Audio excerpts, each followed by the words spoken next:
Good evening, everyone. And well, I have to say Yankee fans, but it's YankeeMania fans tonight, everyone. How's everybody doing? Joe here, along with Chef Nick. Chef, good evening. How you doing? Fan chapstick, my friends. How are you, Joe? I'm hanging in there. I'm hanging in there, and I'm Beautiful. very, very excited for our Christmas magic show. Our star of the show is going to come up in about 10 seconds. So if Maria is ready, she's going to give us a thumbs up, and we're going to be ready to go. There it is. All right, guys. Please give a really fantastic welcome to a incredible entertainer, a fantastic singer, an even better person. This is her first show. Please welcome her, and her name is Maria Venuto. How you Hi. doing, Maria? Welcome. Hi, everyone. How are What's you? up, Maria? How you doing tonight? How's the family? How's the dog? How's everybody? Well, I put my dog in his little room over there as he was barking up a storm, but I'm doing really good. I'm in this Christmas mood right now. As you can see, I got my tree behind me, and I'm really excited that it's almost Christmas break. I have off for 2 weeks, so I get to enjoy Awesome. looking at the Christmas lights and going out, hanging out with family and friends. Right. Oh, wow. Awesome. And Nick, can you say the same thing? Be off for 2 weeks? I don't think so. She Nah. is lucky.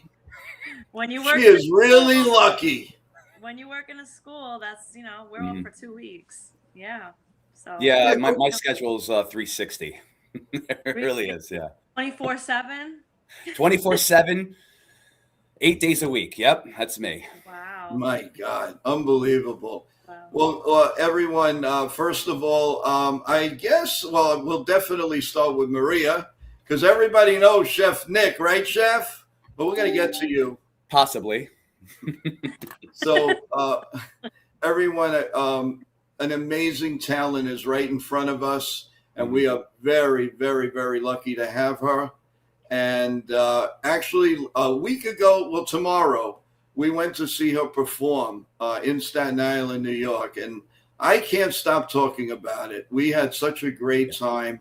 Her whole family is so talented, but we're going to get into that. But I just want to give you a little heads up of what to expect. And what I really would want to say to you, Maria, is how did this all start for you? When did this all magic, beautiful thing that you do happen? When did it start for you? So when I was a little girl, well, my father used to be in a band with his brothers called the Gallops, and then they were very popular in the tri-state area, Brooklyn, Staten Island, Queens. And then growing up, watching my dad perform, I was 5 years old, I remember, when I started singing, but I only sang Italian songs, not English. And then I used to watch all these Italian shows. Then growing up, watching my dad sing, my dad took me with him to all the gigs that he was doing. Singing, I did Cats, Memories. I sang Memories from Cats. But then as I got older, I started not wanting to do it anymore. When I was a teenager, I didn't want to sing anymore. I wanted to just hang out with my friends. But then when my father came out with his remix of L'Italiano on the radio, KTU, I was like, oh my God, all these people are going crazy for my dad. The concerts, the radio, this, that. And in my 20s, that's when I met you, Nick. In my 20s, Yep. I was like, you know what? I want to go back to singing. And I took it seriously then in my 20s. But I've been singing since I was a little girl. My father just had me recording music in his studio, and I would do all these talent shows. And my father was very into it with getting me out there. A record label wanted me. Wow. I said no. Wow. And I regret it. I was 16 years old. Like I said, in my teen years, I was in that phase where I didn't take it seriously. I just wanted to live that life where I want to hang out with my friends. But then as I got older, I realized, wow, you know what? Should have done it. But I love where I am now. I love the level that I'm at now. perform at restaurants. I perform at parades, at all of these beautiful places, private parties, festivals, and here I am. I'm doing this all on my own. So my father, with the help of my dad, but I'm mostly doing what I'm doing right now. I'm doing it on my own, Yeah. and Well, and I you just know, love it.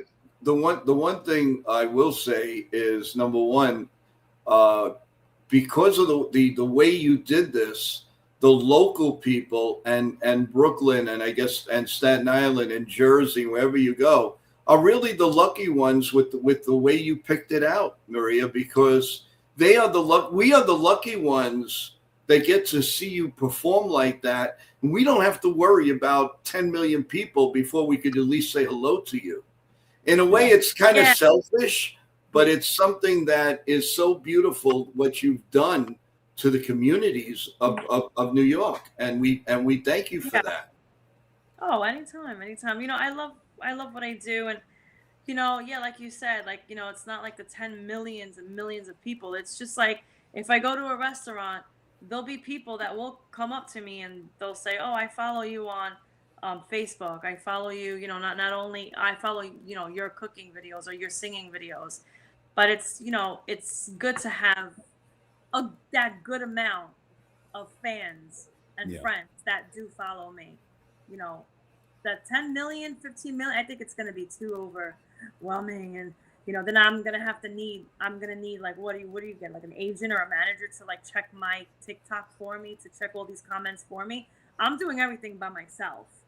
It's So amazing. the level that I'm at, I love it. So, I so can Maria, Maria, I'm sorry. I just want to point out that yes, we did meet. I was a DJ at Plush Lounge. Yes. So this is how we met. So I played Sweet Caroline, and then you came up to me with your sister, and it's like, "Oh, you're playing my dad's song." I'm like, "Who?" That's when you said it, and I'm like, "You got to be kidding me, right?" So yeah, that's pretty much how That's we how we met. first Yeah, met. I know it was a Plush Lounge, yeah. but that, you're playing my dad's song. Wow. Oh Oh my boy, yeah, God. yeah. Wow. Well, Great. well, that's another aspect that everybody should know about with Maria is not only does she sing unbelievable, but when she's doing her videos, and you tell everybody about the videos, she is funny as all hell. I mean, I just laugh and I laugh and I laughed that everybody was saying, "Joe, what is going on?" And then I just put it on the TV and she is just amazing. She makes everything so much fun. And I'm very serious about that. So tell us about that. How did you incorporate singing, cooking, channel, and all of that? Tell us a little bit about that. Well, I've been doing the cooking videos since 2019 when I was a newlywed and we lived in another apartment. And then COVID happened, and then I was just bored and unemployed. So, because when I got hired to work in the schools, I just got hired, boom, the schools closed down. So now I was really unemployed. Oh, And I was like, oh my God, like now what am I going to do? So I just did like these cooking videos, but it wasn't that serious. Then I'm trying to think, was it 2020? Yeah, it was 2020 or 2021. I remember I stopped doing it for a while. Then I went back to doing it, but I wasn't taking it seriously. I made sausage and peppers and I just posted it on TikTok. And then my uncle and everybody kept commenting, "Oh my God, you're so funny." I'm like, what? Like, I just did it like this, like sausage and peppers. Here, you want to put seasonings on it? Go ahead. I don't care. You can put as much as you want. I posted it on Instagram, Facebook, and everybody started loving it. And I'm like, oh, shoot.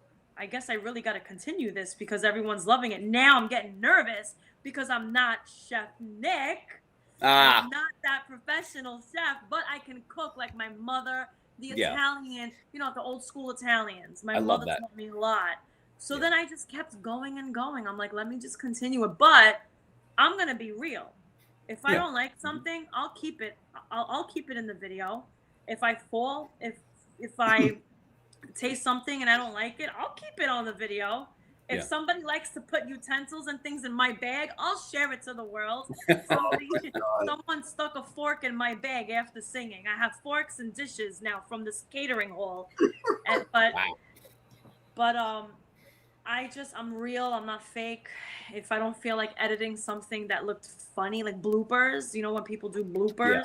I'll keep it on. This is just who I am. So, and then, Maria, like, Maria, that's amazing too. No, you don't really, love food. You have a passion for it. I have a passion for it too. It's a different route. If you're doing it because you love to do it, it doesn't matter where it is. If you're a yeah, professional chef or you just love to do it in general as I a love hobby, it. or it does, yeah, or if it's just coming down from generation to generation, it doesn't matter. And this where it's like it sort of like gets a little foggy, where it's like, okay, a lot of people that are like in like the cooking world, they're doing it, and then they're like their main goal is to pretty much do it as their career, but there's like a goal in mind. But Yeah. with people on social media that do it, they're doing it for fun.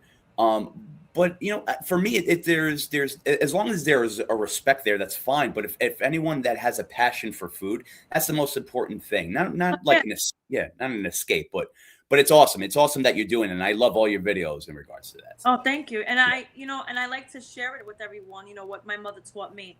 And I'm going to be doing actually something really soon. I'm going to be making squid balls that my mother used to make for Christmas Eve. Very nice. So Okay. I like to share like Wow, that's nice. I love it. my family's recipes. I was telling Joe today, I just posted a video that I made long hots, and never again. But I posted it, and you're gonna see Yeah. results in the end. And my hand is still burning, but I like to share my recipes with Awesome. the world. And people do, like, when I perform at restaurants, people do come up to me and say, "I follow your cooking videos." That's awesome. Okay. Yeah. Wow, but I sing too. You know that, right? Yeah. But I follow your cooking Yeah. videos. Like, wow, okay, cool. And I can't even begin to tell you how many people watch my reels, my cooking reels. That's awesome. It's amazing. Yeah. So. Well, it's not that amazing because you're good at it. I mean, there's a big difference that they could just scroll, but how could they? As first of all, people fall in love with what you do. Yeah. Because you're so pure, and when I was just strolling, and I actually saw Rita first through my sister-in-law, and all of that, and I'm going by, and then you're there, and I said, wow, she looks familiar, but I can't place it now, and then I was listening, and then I said, wait a minute, that's that. She, and I finally put it together. I said, wow, she sings and she cooks. What else does she do? I mean, really. I can draw. And you draw, there you go, and all of that. But the amazing thing is you have us in stitches. I mean, the other night the one that you did with the forks and everything in your bag was just, I just couldn't stop laughing. My friends have a habit of putting all these things in my bag. Like, I'm singing, and then they're like, let's put a fork in her bag, or let's put like a salt and pepper shaker in her bag. I come home, I have like a whole set that I could put together and give it to someone who's having her bridal shower. Forks, knives, spoons, dishes, wine glasses. I'm like, it's like it became like a new habit, like with all my friends putting stuff in my bag. But I wanted to share that with everyone, before I make my cooking videos. I'm like, now I'm gonna use this dish that you guys took and put in my bag. I'm gonna use this now to put my food on it and taste it, or taste the food. Yeah. Oh, that's awesome. Yeah. No, that is, and my all-time favorite. I mean, there was one that she's doing, and she goes, I'm in the mood. Whatever I see, I cut. I do. I see, I do. I see, I do. Oh, Guys, wait, which one was that? Yeah. I know what you're talking about. You've got to see that.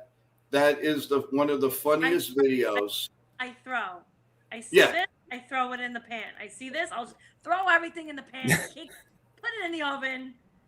Yeah, but you say it like, I see, I throw. I see, I throw. And you're just throwing the onions and the potato, whatever you see. I know what you're talking Guys, about. you've Really got to go to that. You have to go see that. It is one of the funniest. I just can't stop laughing. I literally cannot stop laughing. I do want to mention before anything, thank you to Travis Buccaneer for the $2 super chat. Thank you so much for having faith in us, Travis. Thank you very, very much.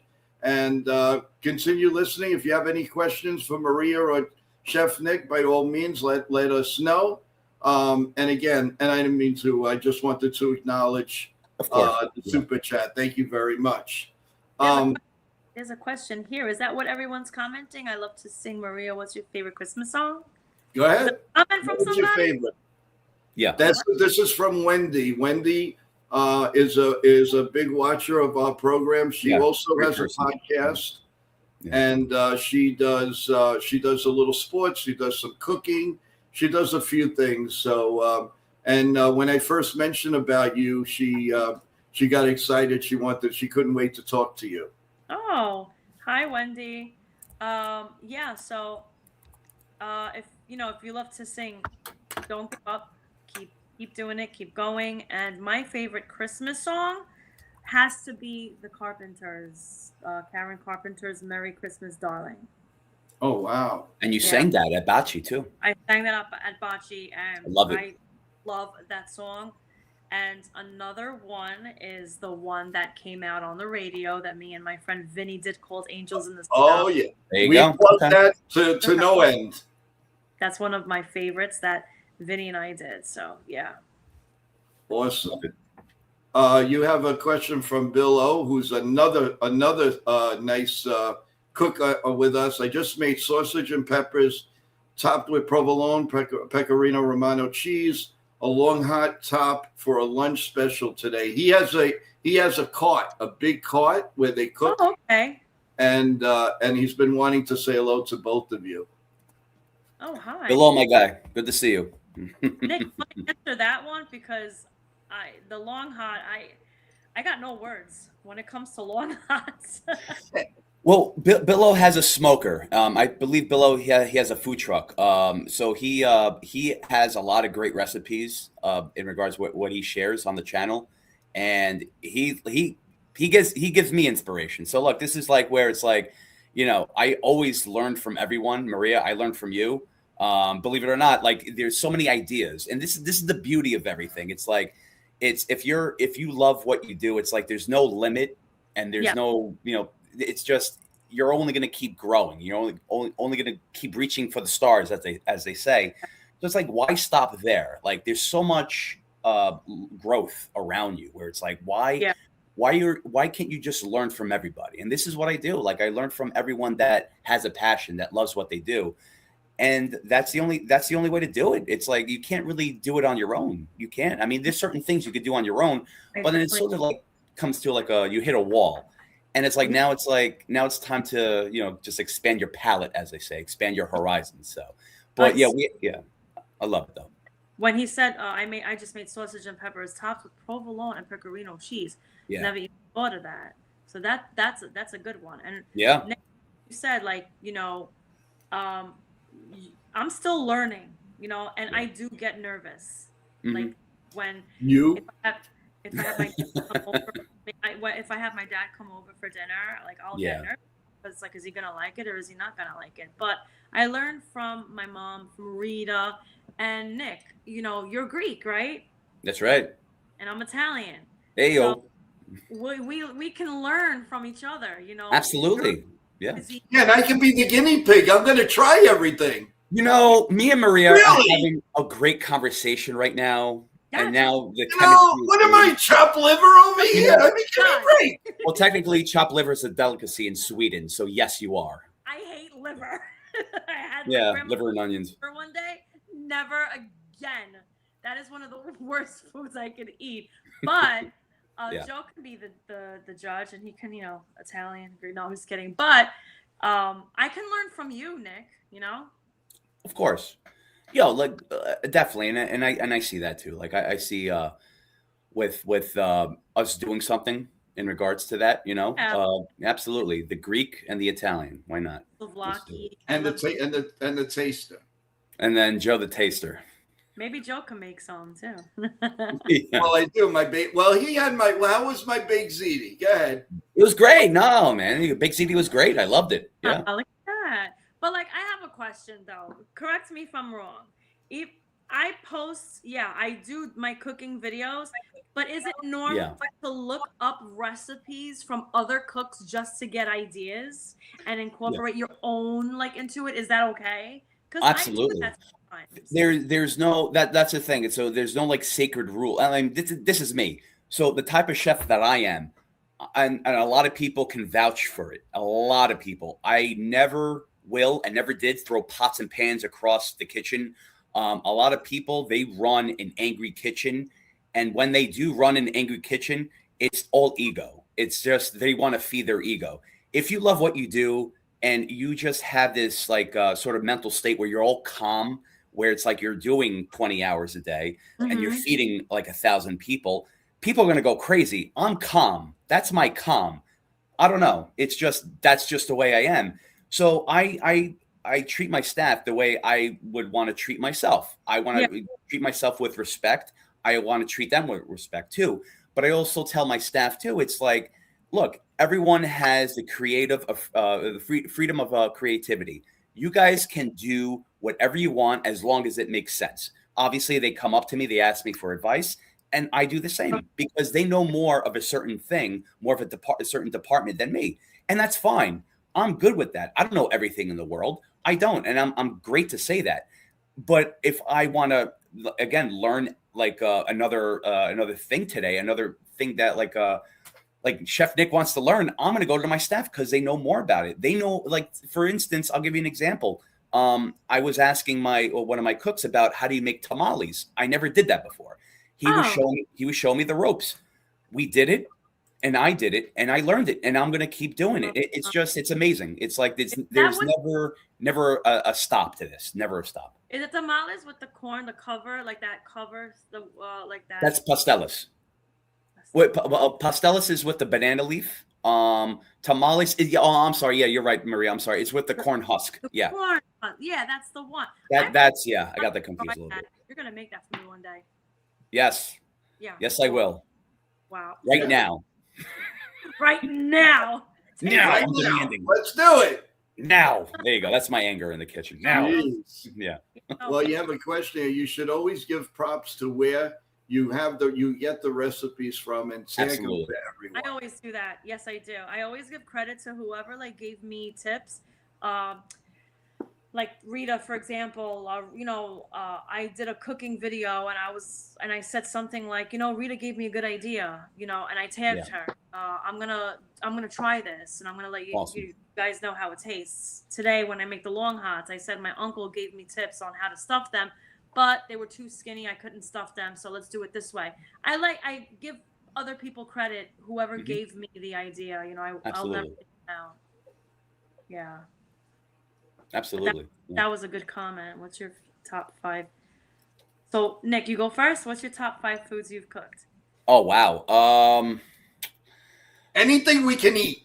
Wow. Bryce. Well, Bryce, good to see you. Bryce is he's our YankeeMania. He's our YankeeMania sports beat writer. So this guy is great. He's my brother. Yeah, he's awesome. He's great. And you know what, Bryce? It's really hard because I've cooked so much. I just really can't pinpoint anything that I can bring up. But I like recently too, I did a big Christmas party last week. So I did I guess I could say one of my favorite things to cook is lamb racks. I cleaned about 40 pounds of them last week. It took me about 5 hours to clean them. Really, really a hard task. But then it's like a process where you have to marinate them. This is prep time too. You have to marinate them, then you have to grill them on both sides, and then finish it in the oven, and then slice them when they're rested. So there was about like 300 pieces of the lamb lollipops, as they call it, from the lamb rack. So I did that with like a fig balsamic reduction. So that was a big hit. So that's one of my favorite things to cook because I've done that so many times. It's like I got it to a T. Also, too, I do a lot of roasts, like beef brisket. What I do is like when I get a beef brisket in, I'll clean the fat off, but I'll save the fat, and I'll make like a chicharron, as they call it, like fried skin, fried skin. So, but with the beef Huh? brisket, you ever heard of chicharron? I've heard of chicharron, but is that the skin that you were saying? That's the fat. No, I'm sorry, the fat off the skin, the fat. The fat of this. Yeah. Okay. Just like with pork, Heard of- just like with beef, but like I'll do that too, but I won't serve it. I'll fry it. I'll use it as like a they call it like a steeping method, where I'll Okay. use it like in its own sauce or something like that. But with beef brisket too, you have to have the timing right, where it's like, how long do I have to cook it? How long do I have to let it rest? How long, if I slice it, how long do I have to leave it, leave it in warming up where it doesn't get dry? Um, so those are my first two. Again, there's a lot in my head right now that it's just the gears are turning, Yeah. but there's so many. I like my top favorite that I've made was my chicken rollatini that I Nice. love. Okay.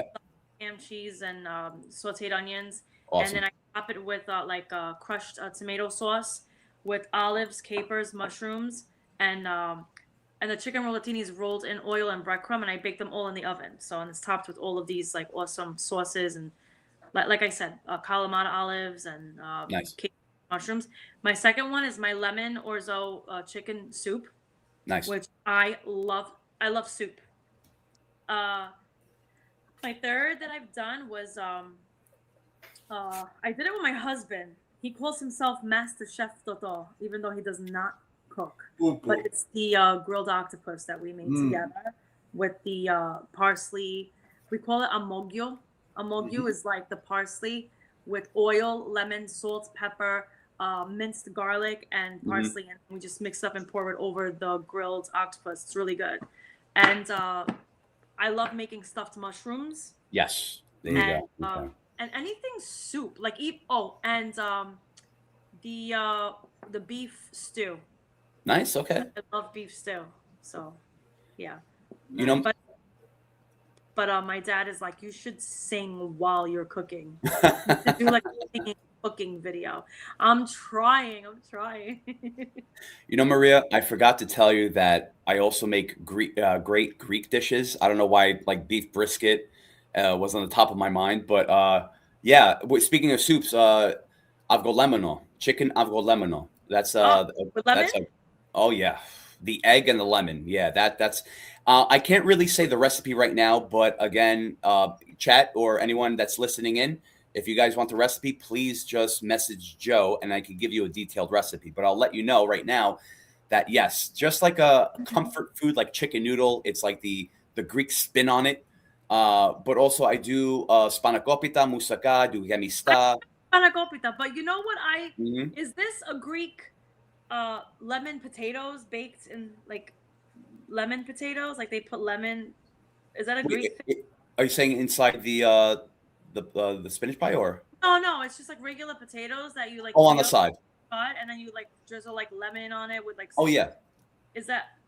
I don't know. Yeah, so the famous Greek lemon potatoes. What I do is like I'll do like the wedges. A lot of sometimes like people will fry them and they'll toss them in sort Yeah. of like a lemon garlic sauce. So I like to bake them.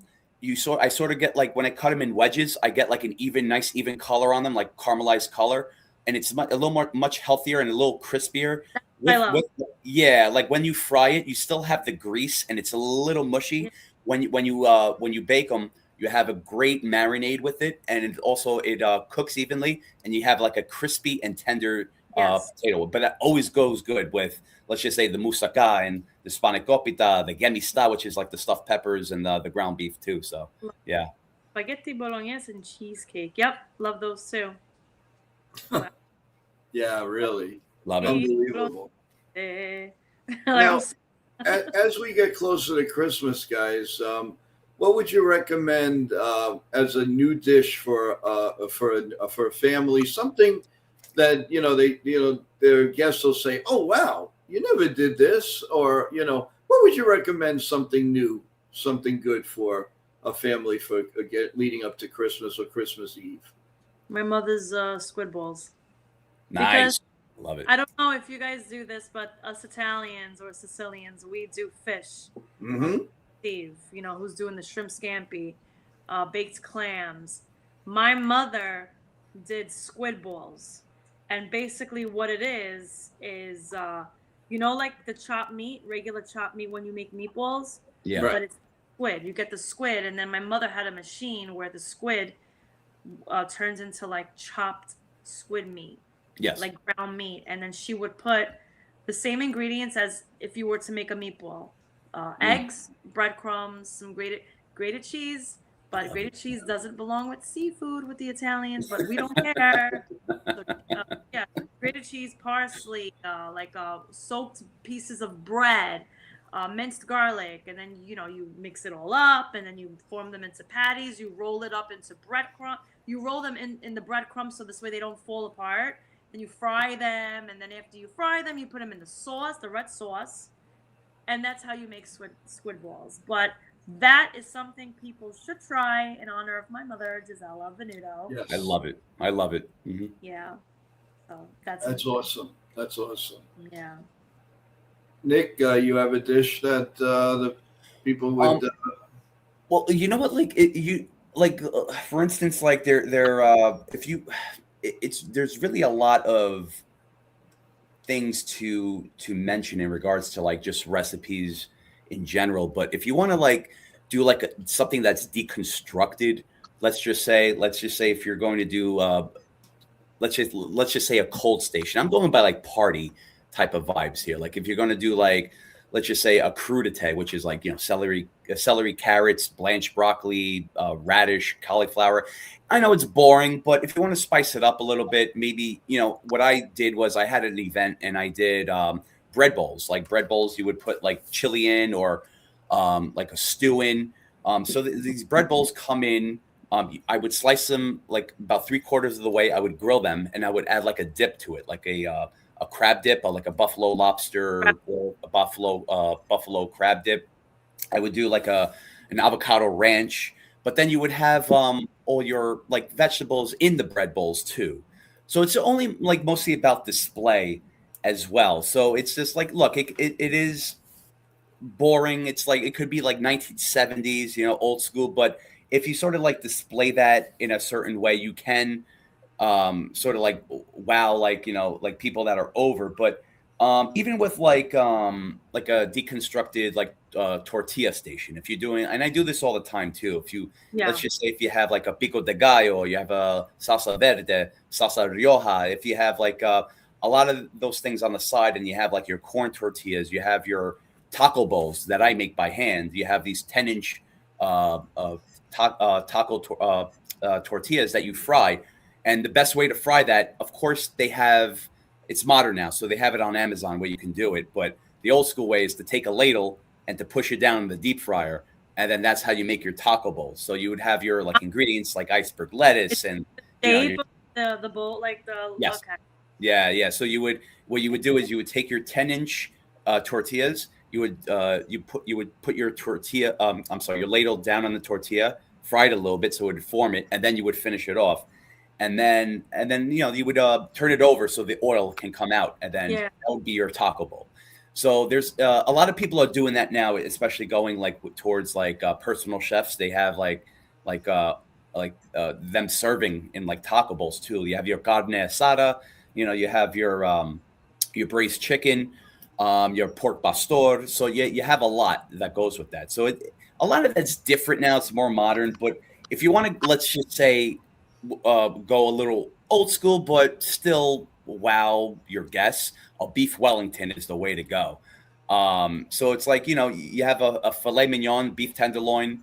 I usually do like a little olive oil, rosemary, thyme, a little sage. I'll grill it on both sides. And when you do grill it on both sides, so you're taking time away from the oven. So you do have to take notice of that so you don't overcook it. So you want to have it rare. So then you would take your puff pastry. I would do something called a mushroom duxelle, which is like in truffle oil. So you would saute your mushrooms. You would in a pan. You would bring it down to sort of like in a little red wine. You would bring it down to like when it's ready to be blended in a RoboCoupe. And then I know I'm talking a little fancy here, but you're getting excited now. That's right. So then I would do I would take the mushroom mixture and I would do Dijon mustard and I would put it on the beef and then roll it in puff pastry and then egg wash it and I'll do like a little design.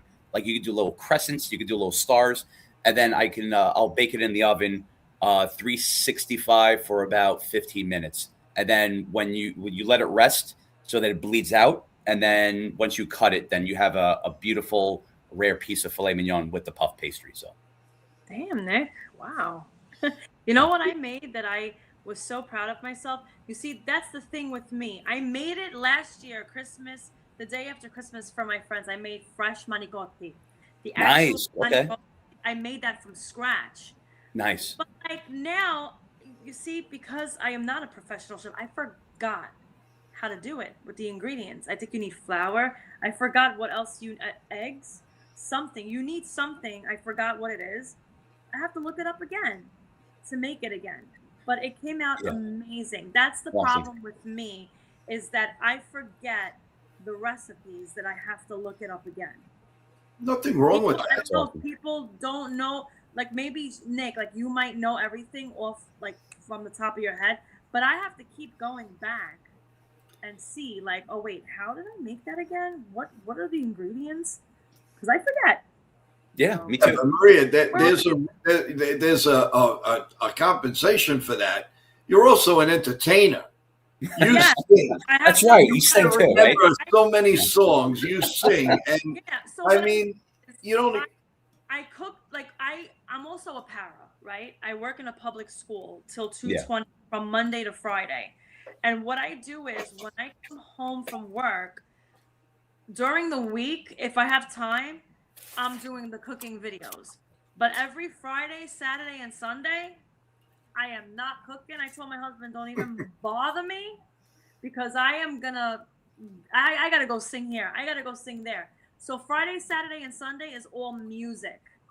But when Monday to Friday is all about my students and then the cooking. So. And you want to remember every recipe. Yeah. So now with everything that goes on the weekends. Yeah, so now that I'm going to be off from work, my day job, from Christmas Eve all the way to January 5th, I can spend some time on doing like maybe cooking, but then I also want to go live on Facebook to sing for everybody. That's what I want to do too. So absolutely. Yeah. Oh yeah, absolutely. Yeah. And you have carte blanche to come on singing here anytime you want. Oh, hell yeah. Why not, you know? You're going to be off for a couple of weeks. There you go. You carte blanche, anything you want. Did you guys enjoy bocce that night? Oh no! We can't stop talking about it. Yeah, Joe was dancing with me. Yeah, it was fun. He gave me a spin. Yeah, it was nice. It's very different that night when we did bocce. So it was me and my friend Frankie, and then it was my nephew Marcello and my niece Sonia. So it was a Christmas event with the kids, with the adults. But then now, you guys and other people are coming to Patrizia's Taverna. I'm going to be performing at Patrizia's Taverna on Staten Island, February 13th. Yep. That's going to be different because that's me and my father. So we're going to be doing a lot of dancing music. Uh-oh. You ready, Nick? Hey, now. Oh, no. Come on now. We're going to be doing slow songs for the couples to dance to. Then we're going to be doing Italian dance music, American. Love it. Tennessee whiskey. Then we're going to be doing like Spanish music, merengue, salsa, dance, house music, club, like different things here and there. So it depends who I'm singing with. And then there's other nights where I'm doing a restaurant with my friend Rob Schumacher where awesome. That's a freestyle night. And it's nothing but 80s. I love it. 90s and freestyle. So that's awesome. Oh man. Yeah. So it depends who I'm singing with. We do different types of music. And also in our NY Yankee community, everyone, if you go on there on our channel, you will see Maria's next 3 appearances, and then we will post a lot more. but we want to do them one at a time to make sure you know exactly where Mhm. she is performing. And there's something really special if you want to talk about it in February, or no, in March or April, about the cruise. I don't know if you wanted to throw that out yet, but Yeah. it comes out of the bag. We're promoting it right now. So I'm going to be performing on a cruise with my father and my uncles, Marcello Sparagna and my uncle Lorenzo Venuto, my dad and I. We're going to be doing the MSC Meraviglia, and it leaves from Brooklyn, New York, on Easter Sunday, April 5th. Wow. So it's spring break. That's Awesome. when schools are closed. And it goes to Nassau, Bahamas. It goes to the private island Ocean Cay, and then it goes to Port Canaveral, Florida. And it's going to be a week-long cruise from Sunday to Sunday.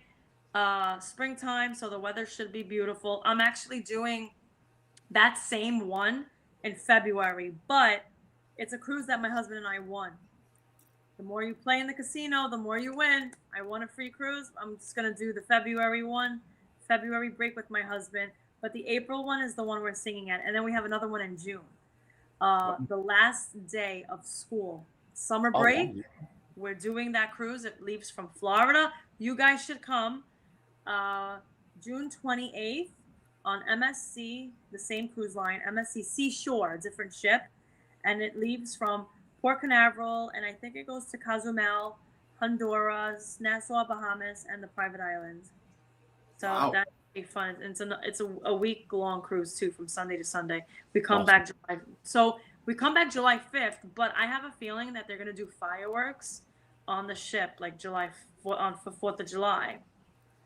So it's going to be different, good, nice. And then after that, I'm going to Italy.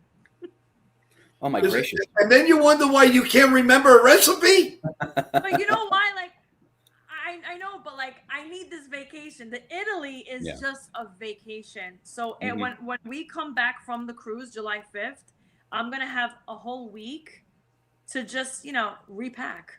Going to Sicily to visit my dad's hometown, and I haven't been there in 25 years. Wow! Oh my god! So You got me. I got you beat.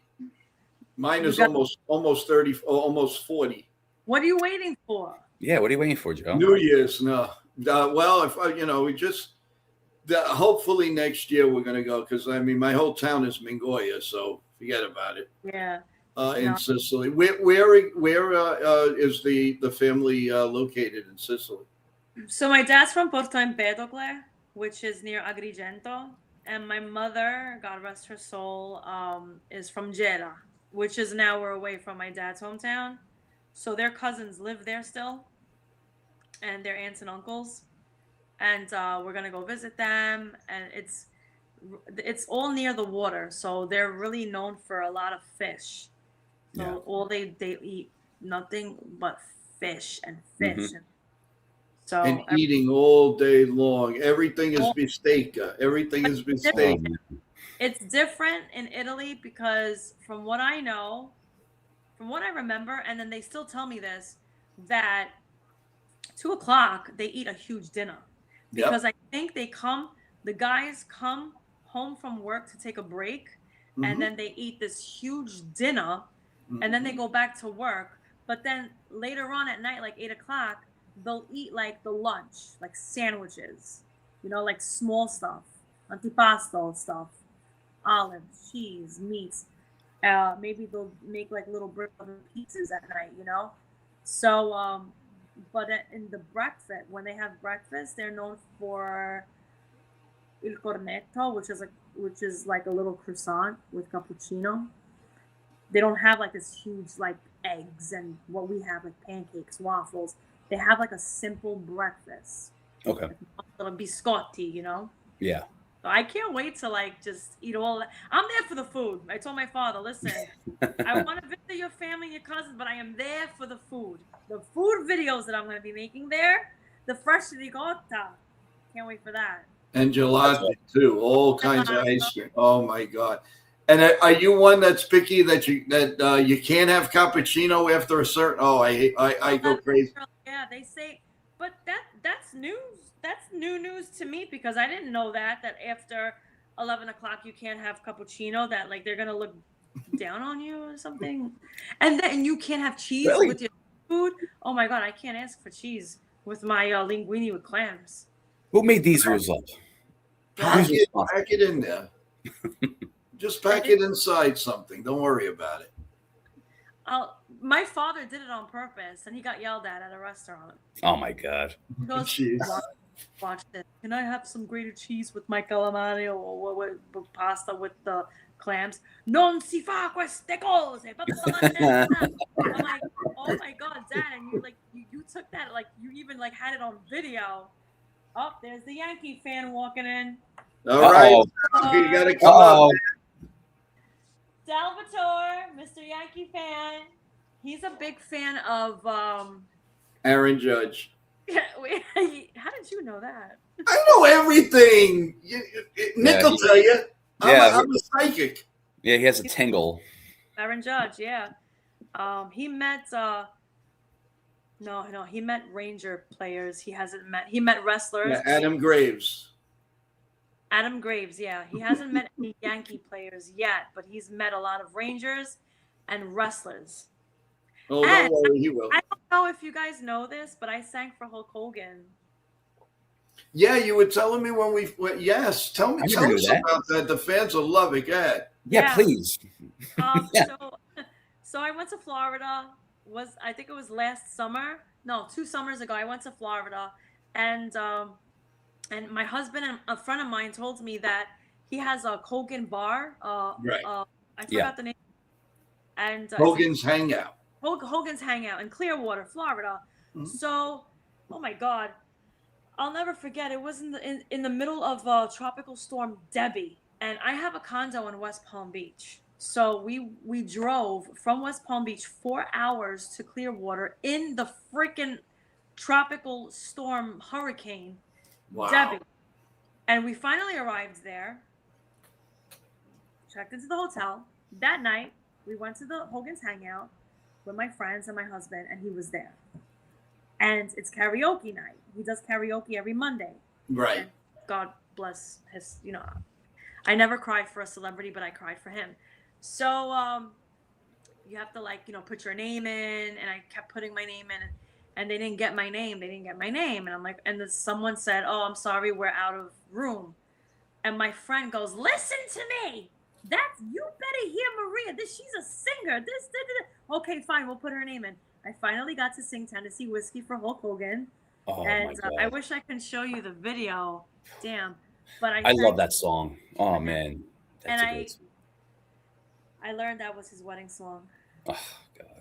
Oh yeah, He went crazy. He was behind me, sitting at the table behind me, and he got these the drumsticks, and he's going like this, and he's like, "Woo, Maria, yeah, blah blah blah blah," and I'm singing, and he paid attention to me.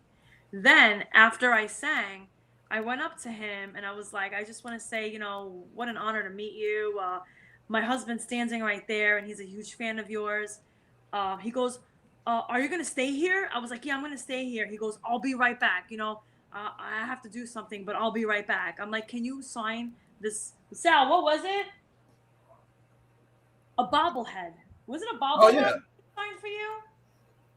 He signed a bobblehead from my husband, and he gave, I gave it to my husband, and I took a picture with Hulk Hogan. He goes, "Listen, stick around. Don't go anywhere. I'll be right back." But then I learned that later on that night, he had to leave early because he got sick. Okay. He was getting sick, and that's, I guess he had the heart condition or something. Yeah. But that's when it all started. 2 years ago. Wow. He was getting sick. He had to leave. Yep. Well, he had 28 back operations. And the unfortunate steroid era and all of that, it all took its toll, and it was a very, very sad. I mean, growing up, I used to work in Madison Square Garden, so I was directing tours, and I met him. He came in one day, and the fans, everybody was going crazy, and yeah, they were they just wanted to plow me down and just go, So I called one of the somebody, one of the security was there. I said, stay with these people. I went in the locker room. I went to ask Hulk. I said, Hulk, would you do me a favor? These people, I mean, they saw you. Please, can you come out for just 2 minutes? That's all I asked. And he says, all right. He goes, brother, I will do that. Just give me a minute. And that's what he came out and he goes, you know, you're giving my man here, Joe, a hard time, you know, and he's just like screaming, and they went crazy. It was like one of their greatest thrills. Sweetheart.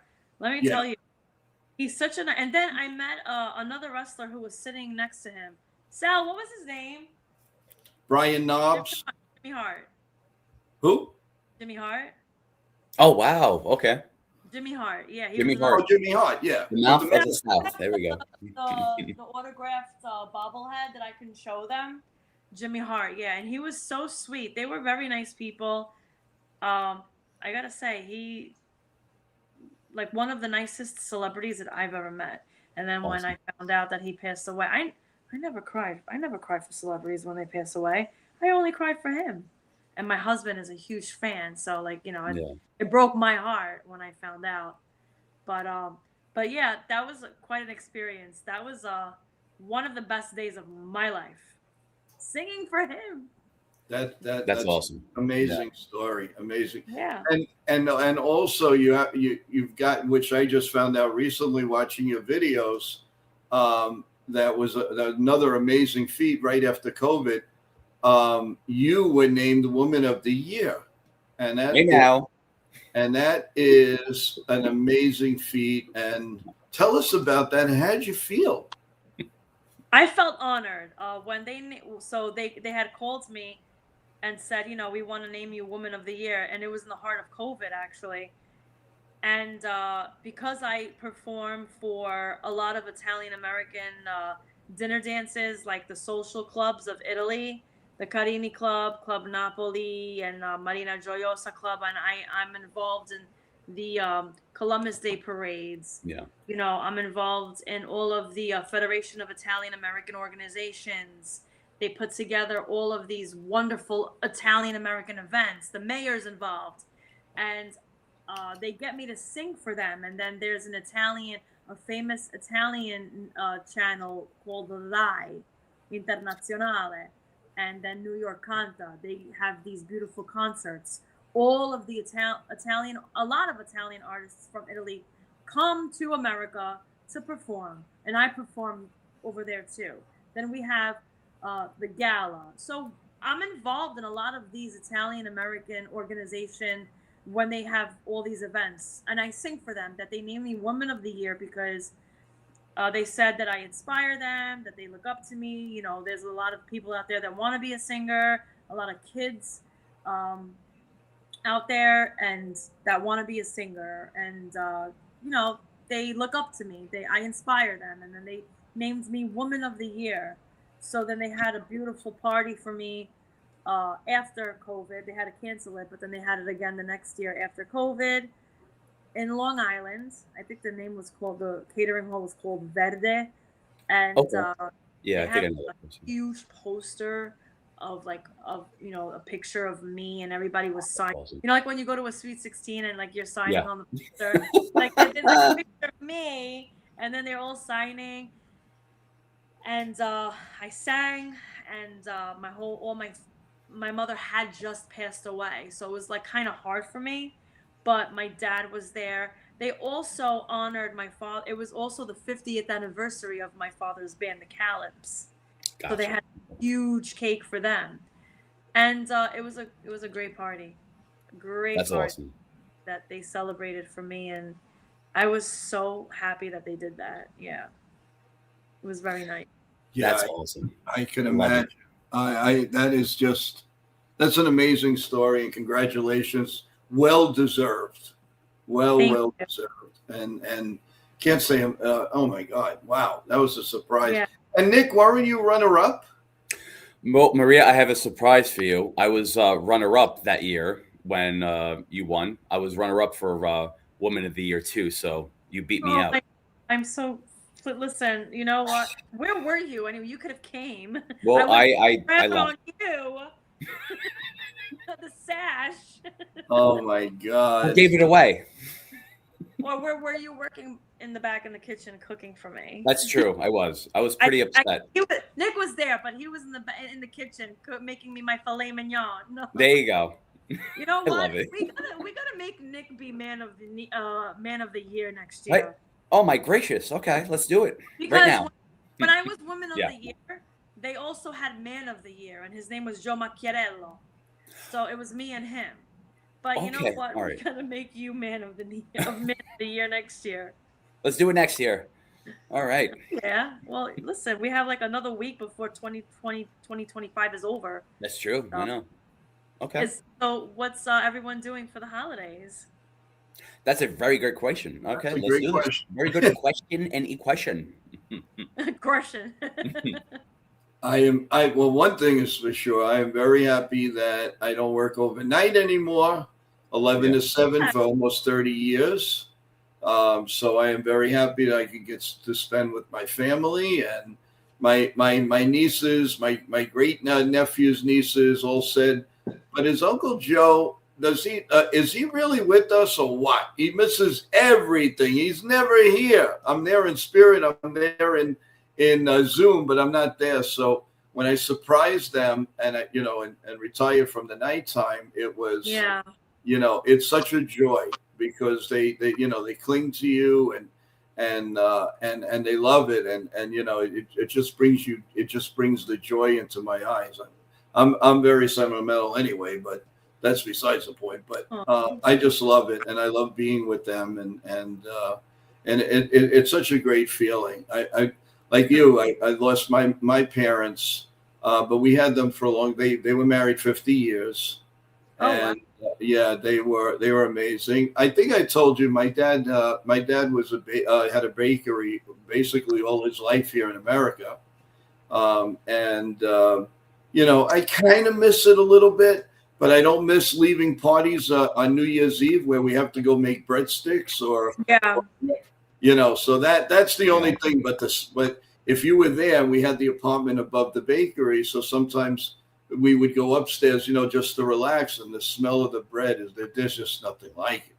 I mean, you go crazy. Where's the butter? Where's the pasta? And let's get going. Yeah, you know what I miss, because my mother used to host Christmas Eve every year, and we would have 40 people over our house. And I remember my mother would prepare everything the night before, and then the next day she would put like everything in the oven. I would help her do the squid balls. I would help her prepare the shrimp scampi. So Christmas Eve was all my mother, and then Christmas Day would be my grandmother. But now that I'm married, Christmas Eve, it's like we have to like take turns, So like this Christmas Eve, I am going to my mother's sister's house, my aunt's. And then Christmas Day, I'll be with my husband's family. The next year we rotate, So it's not the same anymore as when I was a kid growing up, where everybody would be coming into my grandmother's house.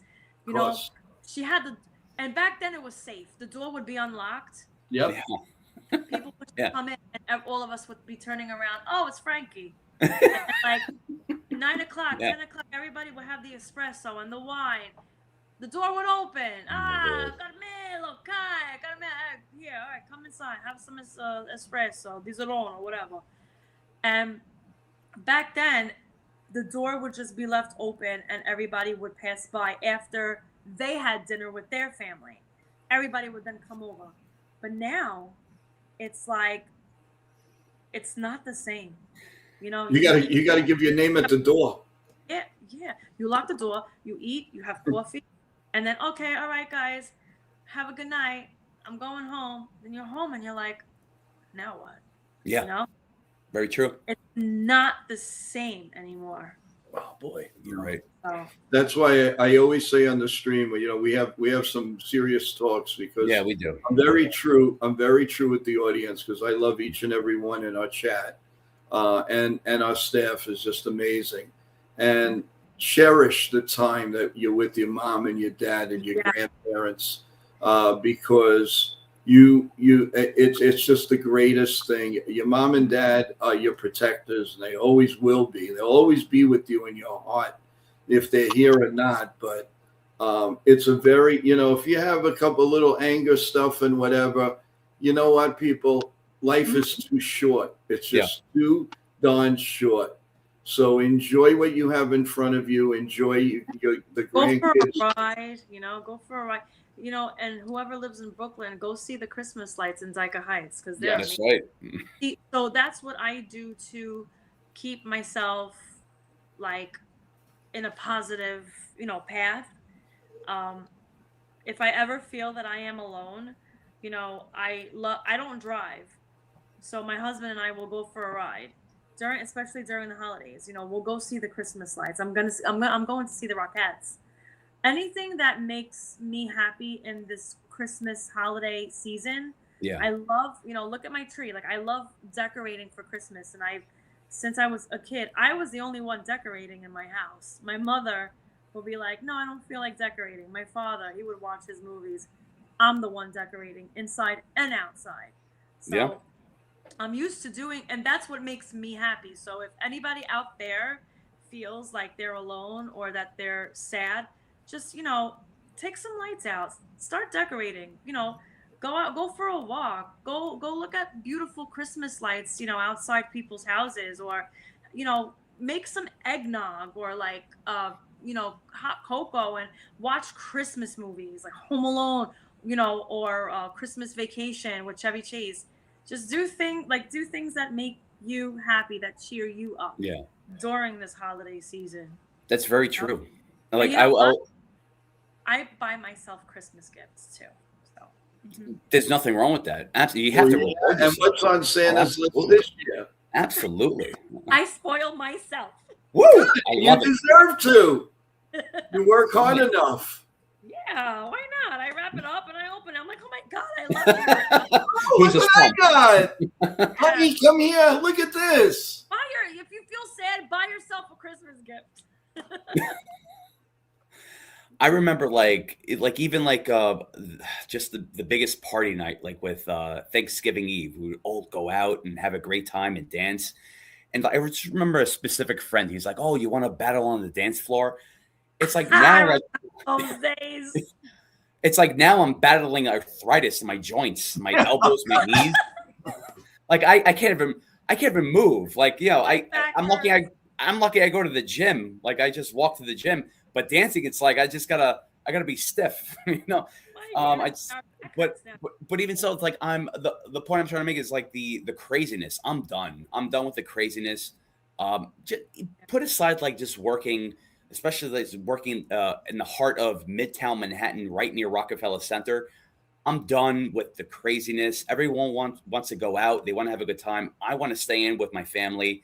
We have our own customs right now. We used to be a big family. Drama, whatever. Now it's like small, and we love it. You're right. It used to be a big family, and everything is like small. Yeah. Yeah, it's like that's just that's life. I right now I'm getting it. That's life. Right now we have our own customs where it's like now we're like even Thanksgiving and Christmas, like we're watching like heavy what's that show? Oh man, there was a show on MTV and VH1 a long time ago. But we're watching like 80s music videos. We're watching like whether it's like pop-up videos. Remember that? Yeah, there you go. Okay, I love it. There you go. Yeah. And it's awesome because like we watch that and then we go to like one-hit wonders, like for like hard rock or pop. And it's just all about like living in the moment. It's all about like who's in front of you right now. That's all that matters. So, but different time, different world. Yeah. Different time, different world. Yeah, you're right about that. But like what keeps me busy is singing and cooking. Yes. Well, cooking, but not singing. Singing is my therapy. Really. Yes. Mm-hmm. It's my therapy. YouTube channels, calming, jazz. I love jazz. Nice. I love you really want to know, actually. It's crazy because even though like my father is an Italian American singer that does a lot of dance music, his favorite genre of music is progressive rock. Really? He loves he and we love this progressive rock band. We love Dream Theater. Yes. I love Dream Theater. I'm friends with Jordan Rudess, the keyboardist. You're friends with him? I sang with him at the Iridium. Wow. Is this another story? I mean, like, I feel like we're catching up right now. For another live Yeah, stream. like Maria, like I think we're catching up right now, and this is getting out of hand. Oh my God, Dream Theater! You don't know me now. I love Yeah. Metallica. My Oh. father and I, we love Chick Corea. We love a lot of progressive rock bands and electronic. What is it? Chick Corea is like electric something fusion, Yes. like Yes. a jazz electric fusion. But we love Dream Theater. Like Dream Theater is our favorite progressive Oh rock. God. Yeah, I love them. We Mike Portnoy and Jordan Rudess. Yep. I followed Jordan Rudess. He was a keyboardist because I could play piano too, but not like them. So I followed him, and then I followed him since Twitter. Like when I was on Twitter. I don't know if there's any more Twitter now because I'm not on Twitter anymore. So we became friends. We became friends on Facebook, Instagram, and then I would message him, hey, happy holidays, this and that. Then he was having like a contest to see if he was looking for a singer while he played piano.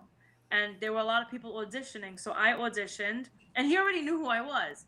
So I did Space Oddity from I'm having a brain fart. Who sings Space Oddity? Oh, Major Tom. Ground oh, Major Tom. yes. Oh my God, me too. I'm having a brain fart, dude. So I did an audition with that song, and he chose me. And his wife messaged me, and she's like, hey, we want you to sing with Jordan. So I was like, hell yeah. I was like, and he goes, but we want you to sing with him in the afternoon and late afternoon, 2 shows. So you know what? I'm gonna Google now because it's bothering. Yeah, please. Wait, yeah, then yeah, that's bothering me right now. So Space Odyssey, Major Tom. Is that Peter? No, Peter Schilling? No, David Bowie. David Bowie. That was David Bowie. Oh my God. Yeah. Okay. So they said, Maria, can you sing Space Oddity while I play the piano with it? Like in the afternoon and then the evening. We're gonna have 2 shows. So I was like, hell yeah, like I'll definitely do it with you. Awesome. At the Iridium in the city. And it was back in April 2012. And that was like one of the best moments of my life. I was like, holy shit, like Dream Theater. Oh my God. Like, come on. Like Jordan Rudess. Yeah. I want to see. I have a picture and I want to show it to you guys. Please. I messaged him from time to time and I'm like, hey, how are you? Happy holidays. Oh yeah, we're touring. We're in Germany right now. I'm like, oh my God, he's like messaging me. And then when my mom passed away, he FaceTimes me. I'm like, Jordan? He's a very nice. That's awesome. If you're a celebrity and you're famous, if you're humble and you're grounded, that means a lot to me. Because there's a lot of people out there who think they're like, you know, that they're the top of the world. So here's the picture. Let me see. He was very humble. I don't know if you hold on. Can you see this? I can. Yeah. Yes. Okay. So that was me and that was Jordan. Jordan's playing the piano. Wow. Yeah. That's amazing, Maria. Wow. Yeah. That's awesome.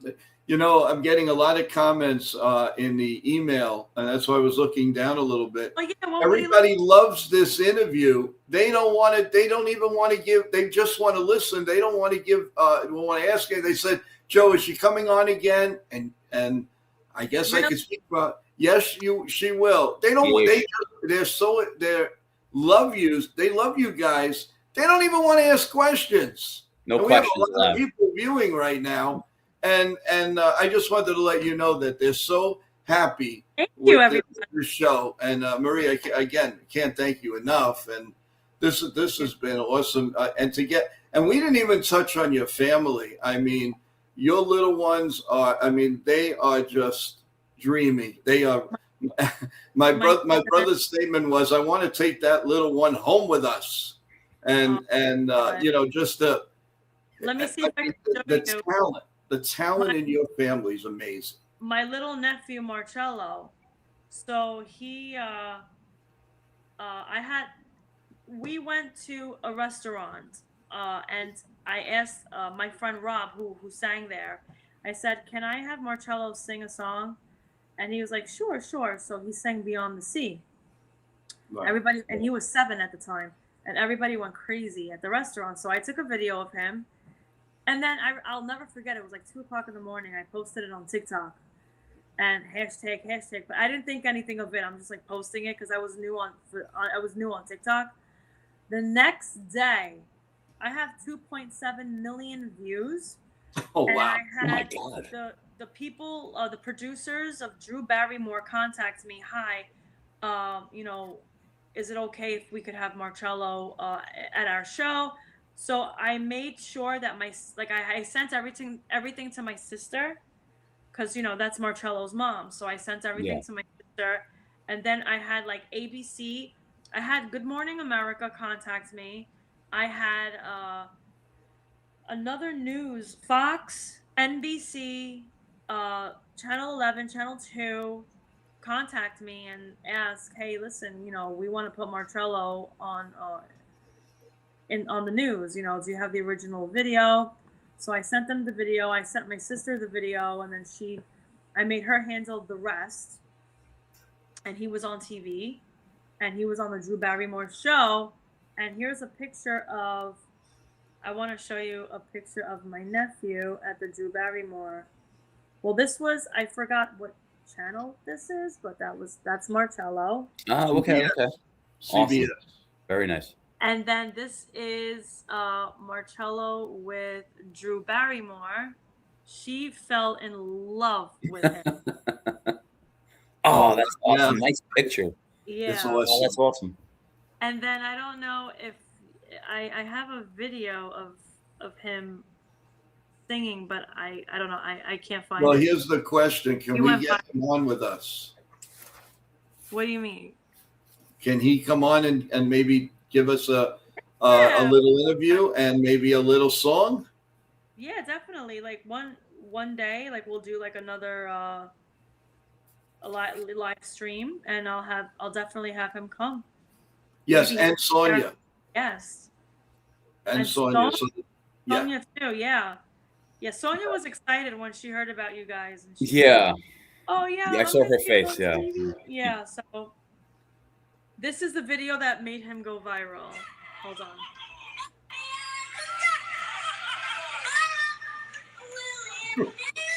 Do you hear him? Yes. Yeah, I hear him. Yep.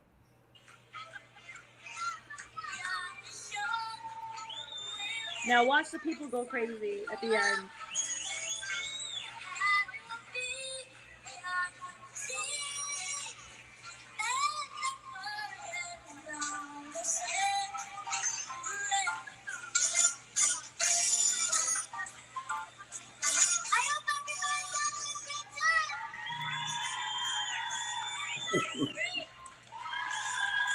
So that's the video that got him viral. Amazing. Well, and I saw a video of Sonia singing at the U.S. Arena for the New York Islanders. That was God, yeah. awesome. Yeah, she was singing for the New York Islanders, and then she won first place at the Apollo too. Wow. Yeah, so Wow. 10 years old, people. 10 years old. Crazy. Yeah. we got to get Sonia on board. Amazing. Sonia Amazing. and Marcello. Yeah, so Yeah. you know, We and got to get those two cuties on without a doubt. And what I love about these kids is that they sing music that we is grew up- older. that's older, that we grew up listening to, like oldies. That's what I love about that. Yeah. Especially like even with like the old Christmas songs, like Yeah. like it's just unbelievable. Like someone just sang "Run Run Rudolph," right? Was it, No, Dominic the donkey he did. Well, Marcello sang Dominic the Donkey, and no, Sonia sang Run Run Rudolph. yes, by what's it called? Chuck Berry. Santa's gotta make it. Yeah. to town. Yeah, That was a great, very good cover that she sang. Yeah, very Yeah. great. Yeah, they are totally. I mean, your dad, the kids. I mean, anything else? I mean, it's just, and your husband being a Yankee fan and a wrestling. This is a family in my own heart. This is it. And, Can you adopt me? oh, you heard what my husband said? Yeah, but No. Maria, you're a Met fan. Come on over, Sal. We're going to need you in a little Uh-oh. Uh-oh, fighting words. Sal, say hi. So, Come on, Sal. like my hair's a mess too. Come here. Hey. Oh, yeah. You Come on. got a call on your birthday, so you got to come and say hello here. Come here, Sal. No, don't be shy. Come here. So he's putting gel on his hair. I love it. He is a true Yankee fan. So this is what Made I up to do. my heart. The thing is, like, my mom's side of the family is Mets, and my dad's side of the family, I think like half of them are Mets, but then there's Yankee fans. My husband's a Yankee fan, but like, let's say like the World Series comes, let's say like the Mets and the Yankees are in, I'm gonna go with the Mets. But if the Mets are out, now my husband, he roots for the Yankees. I'm gonna support him, and I'm gonna be like, you know what? All right, I hope the Yankees win. I hope they win this time. For my husband. Of course, yeah. Honestly, I don't care because I don't watch baseball every day. I used to be a diehard Rangers fan, though, like Lundqvist. Yes. What is it? Zuccarelli? Yep, Zuccarello. Mhm. Panarin. Avery or something.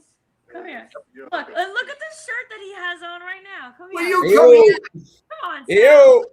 Look at the shirt. We won, Sal. There he is. There he is. Yeah. Ew.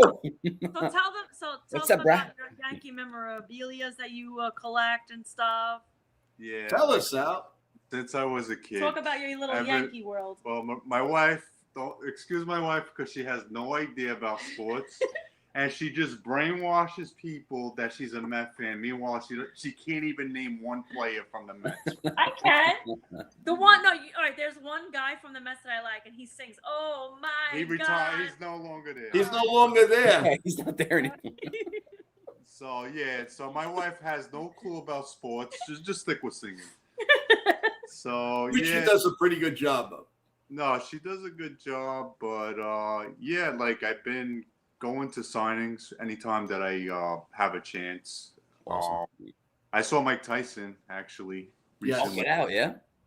I saw Mike Tyson. He was one of my idols, so I had a. Mine too. It was awesome. Hulk Hogan. I don't know if my wife talked about Hulk Hogan. Yes. Hulk Hogan is like big to me. Like as soon as I found out when he passed away, it just like I was like, Hulk Hogan. We all were. No. Yes. He's my favorite. My wife sang for him 2 years ago. Yeah. I told my wife, I want to go to the Hogan's Hangout, which is in Clearwater. Yeah. I even drove there from like West Palm Beach because my in-laws have a condo down there. Wow. So I drove for like 4.5 hours. I told them that we drove through the tropical, the depression. Yeah, I went through like a tropical storm, hurricane. Nothing was stopping me from like seeing Hulk Hogan. Couldn't see nothing. And you know what? I don't regret it at all because, No. believe it or not, a year later, there was his funeral. Like literally a year, like on the dot. Yeah, on the day, a year On later. the day that we went to go see him, his funeral. That's And, crazy, man. it shocked the world and stuff like that. Well, I went to WrestleMania 3 for Hogan Andre with the guys. So we hung out with Mary Hart. We hung out with Bob Uecker was there.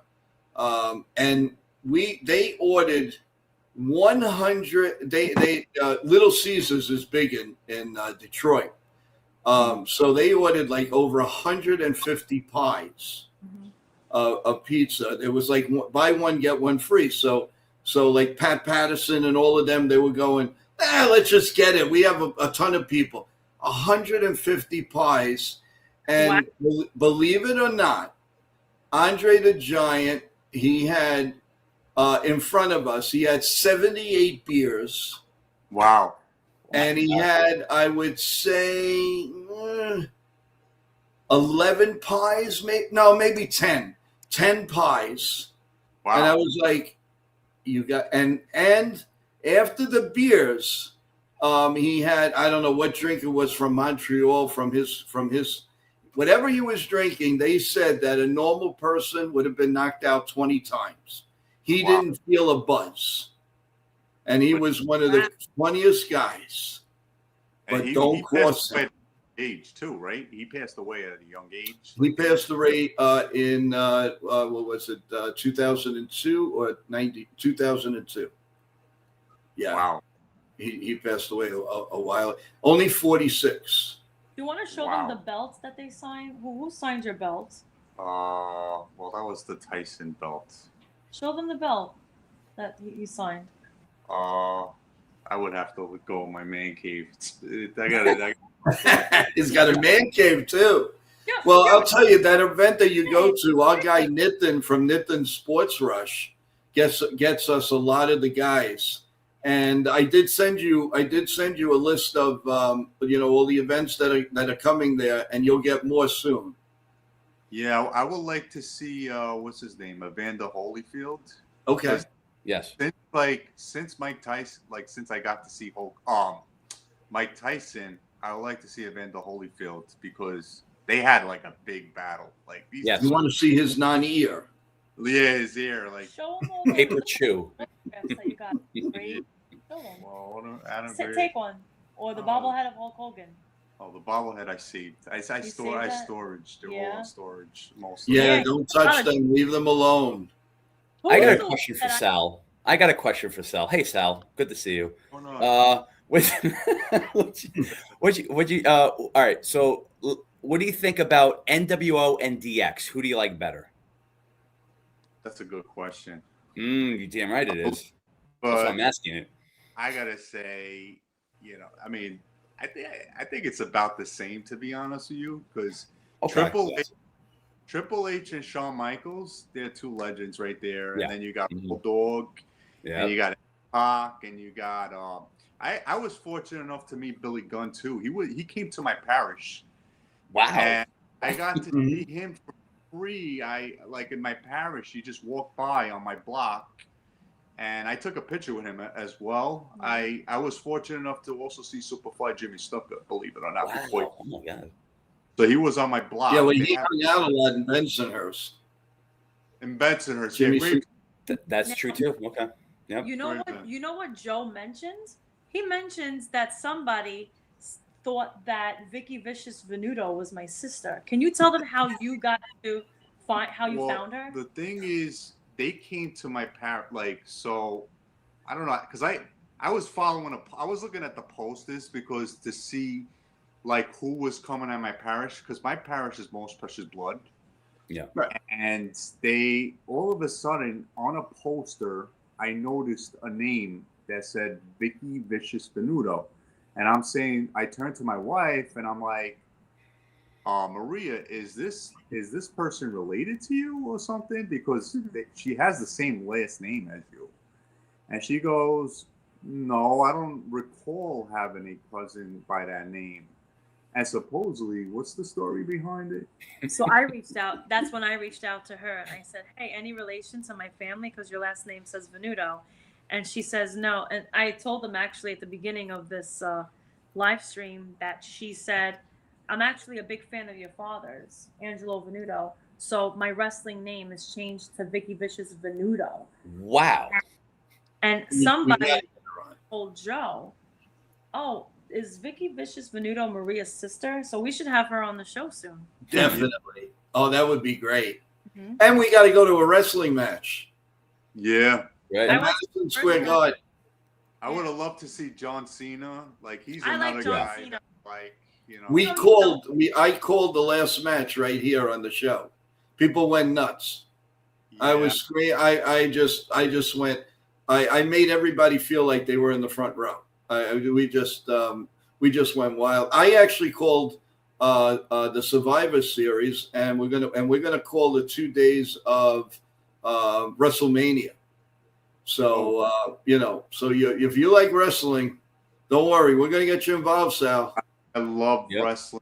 It's every wrestler, every legend. That was the best. The best was the '90s for me.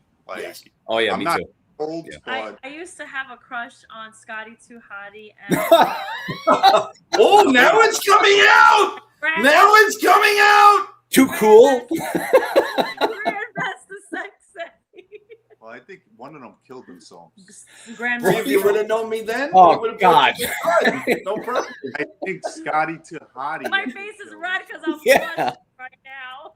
Yeah. But you know what it is? I really wasn't into the whole wrestling, but I saw them too, Scotty Too Hottie, Grandmaster Sexy, and I was like, oh, Yeah. they're really Getting hot. back to what I was saying earlier, my wife has no clue whatsoever in Yankees. sports. So, yeah, just one person she knows, Scotty Too Hottie.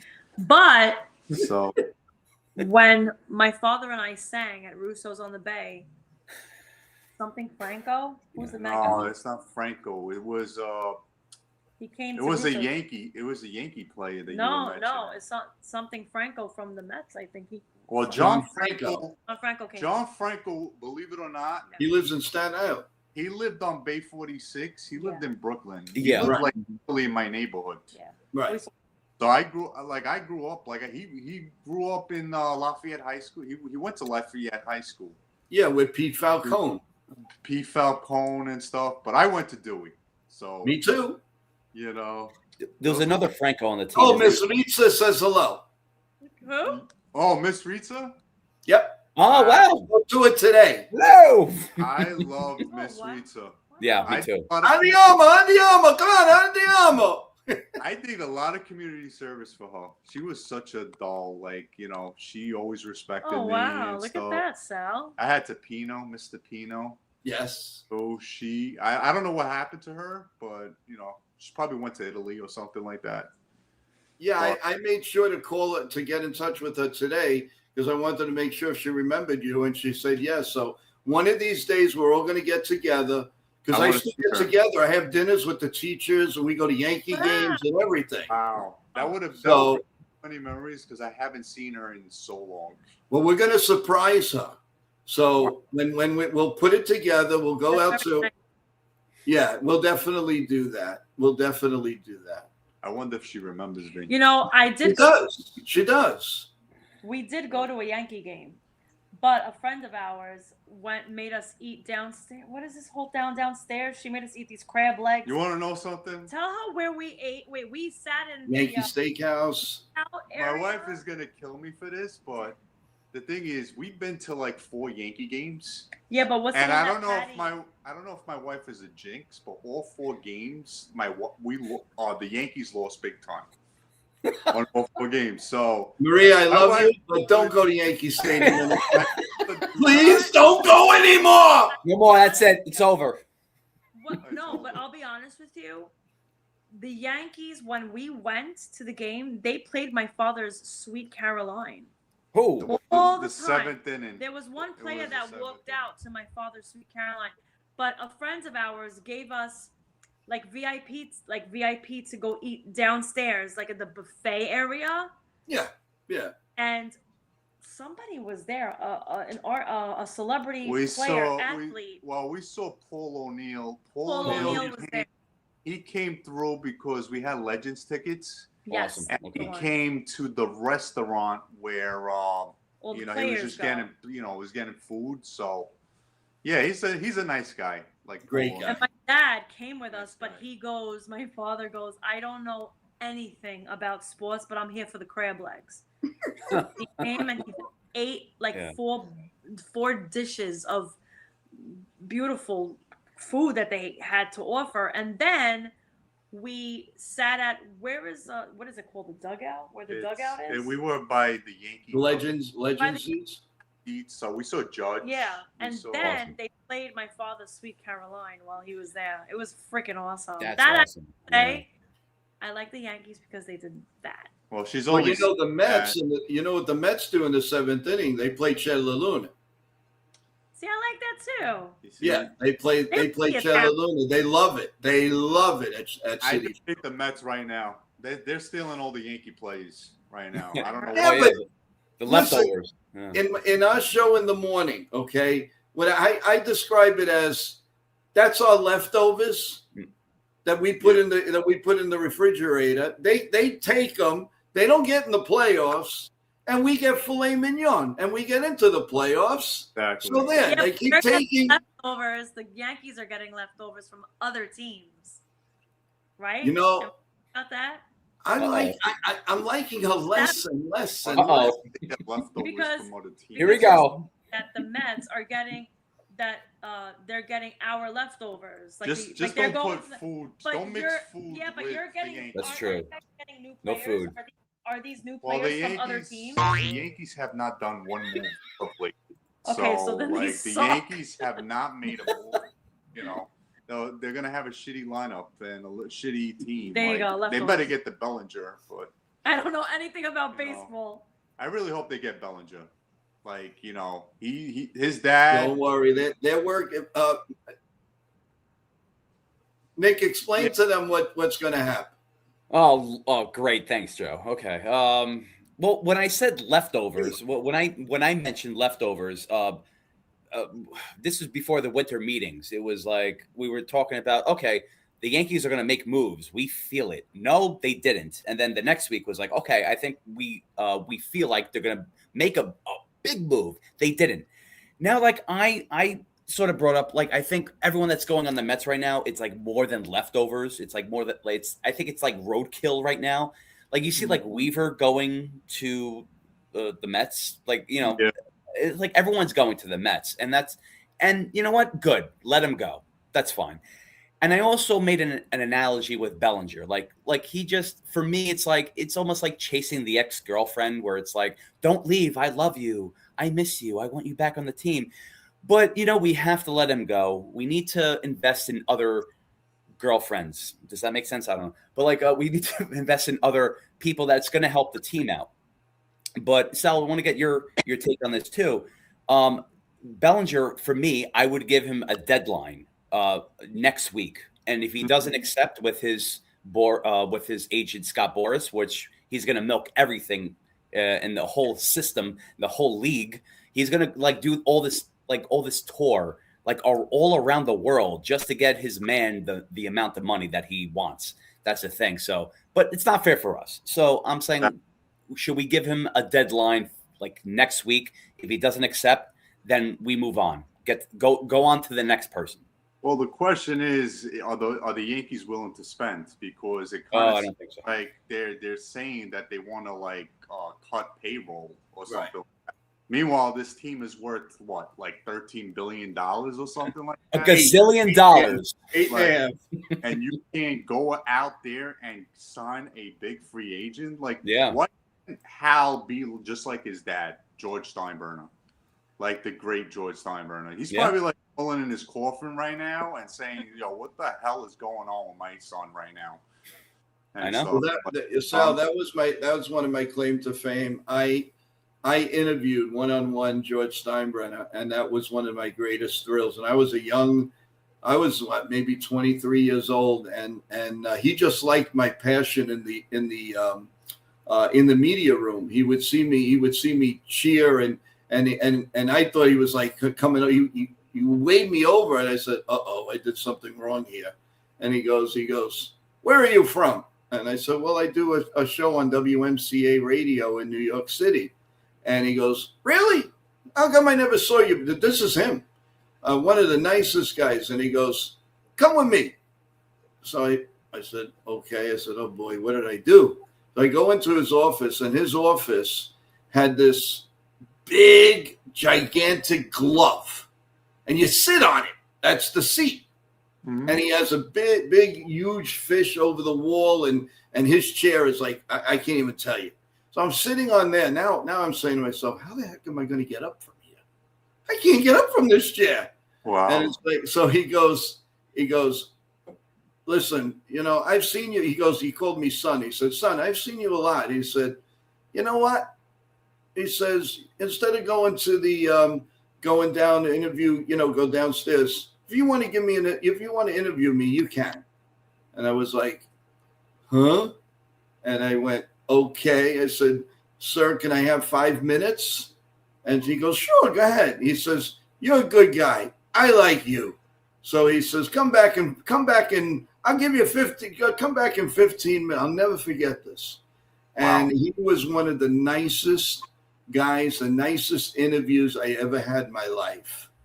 And I can't, and I, when they talk about George, George, he had his ways, but you don't know behind the scenes what this man has done and what he's done for people. And that, again, for another show, I can go on and on.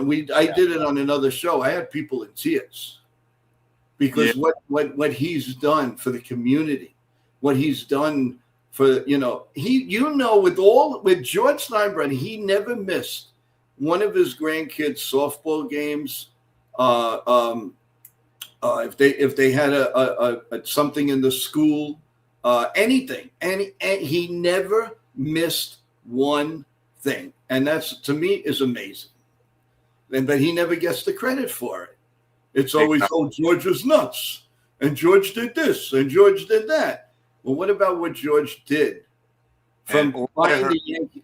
I heard then with George Steinbrenner was he was buying championships. But then no one's talking about the Dodgers who are buying championships too. Yeah. So and it was a different era with different money. Now you're talking billions and billions. Exactly. So it's absolutely crazy. But Sal, we want to have you on a show where we're going to talk Yankees. Would you come on? Yeah. I was going to mention the Sal. It's almost like the Dodgers are doing deferments and forbearances. It's almost like a school loan or something like that. Like that's just the way they're doing that. And they never run out of money. It seems like for some reason. Well, the guy owns a hedge fund. What do you want? He's worth over $20 billion, if not more. I mean, Steve Cohen, he goes in his glove compartment and brings out hundreds and thousands of dollars. I mean, really, But yeah, no, we have to. But I would love something here tonight from Maria, if she would be so gracious to do it and give us a song or two for the holiday season. Yes. Would you do that for us? Sal, you don't have to go or anything. We love you. Where are you going? You want to stay with me? Kidding. Just let us know, Maria. Is it, I guess maybe you want to do Christmas. You want whatever you like to do. The floor is yours. And we're going to go down and we're going to have the whole screen to you. When you're done, we'll come back. All right, I'll do two. Awesome. One Italian and then the other Christmas. So one is the one. Okay. Thank you. Yes, go ahead. No, I said thank you, everybody. The great Maria Venuto singing you. I'm telling you guys, you'll love it. Thank you, Maria. Go for it. It's all yours. Thank you, guys. So the first one is I'm going to be doing a Christmas song that me and Vinny did together, and it ended up on the radio on KTU. So it goes like this. I just need the lyrics just before I forget.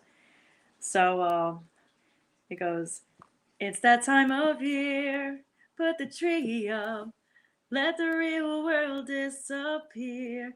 Can we still believe in the season? And remember why we celebrate the memories, the wild child in you and me. We'll always be together, not wherever we are, wherever we go. We'll always be angels in the snow, got fire in our hearts, no matter how cold. We'll always be angels in the snow, we're falling free. Our wings of gold, city streets of glow, and when you're not me, it feels like home, angels in the snow. And then Vinny and I did another song called Felicità, which is originally by Albano and Romina Power, and it goes like this. Felicità.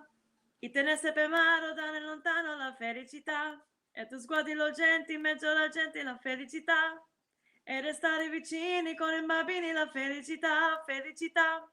And then I go, felicità, cuscino di piume, l'acqua che fiume che passa che va, e la pioggia che scende dentro la tenda la felicità, e abbassare la luce per fare pace la felicità, felicità. Senti nell'aria c'è già un raggio di sole più caldo che va, poi un sorriso che sa di felicità.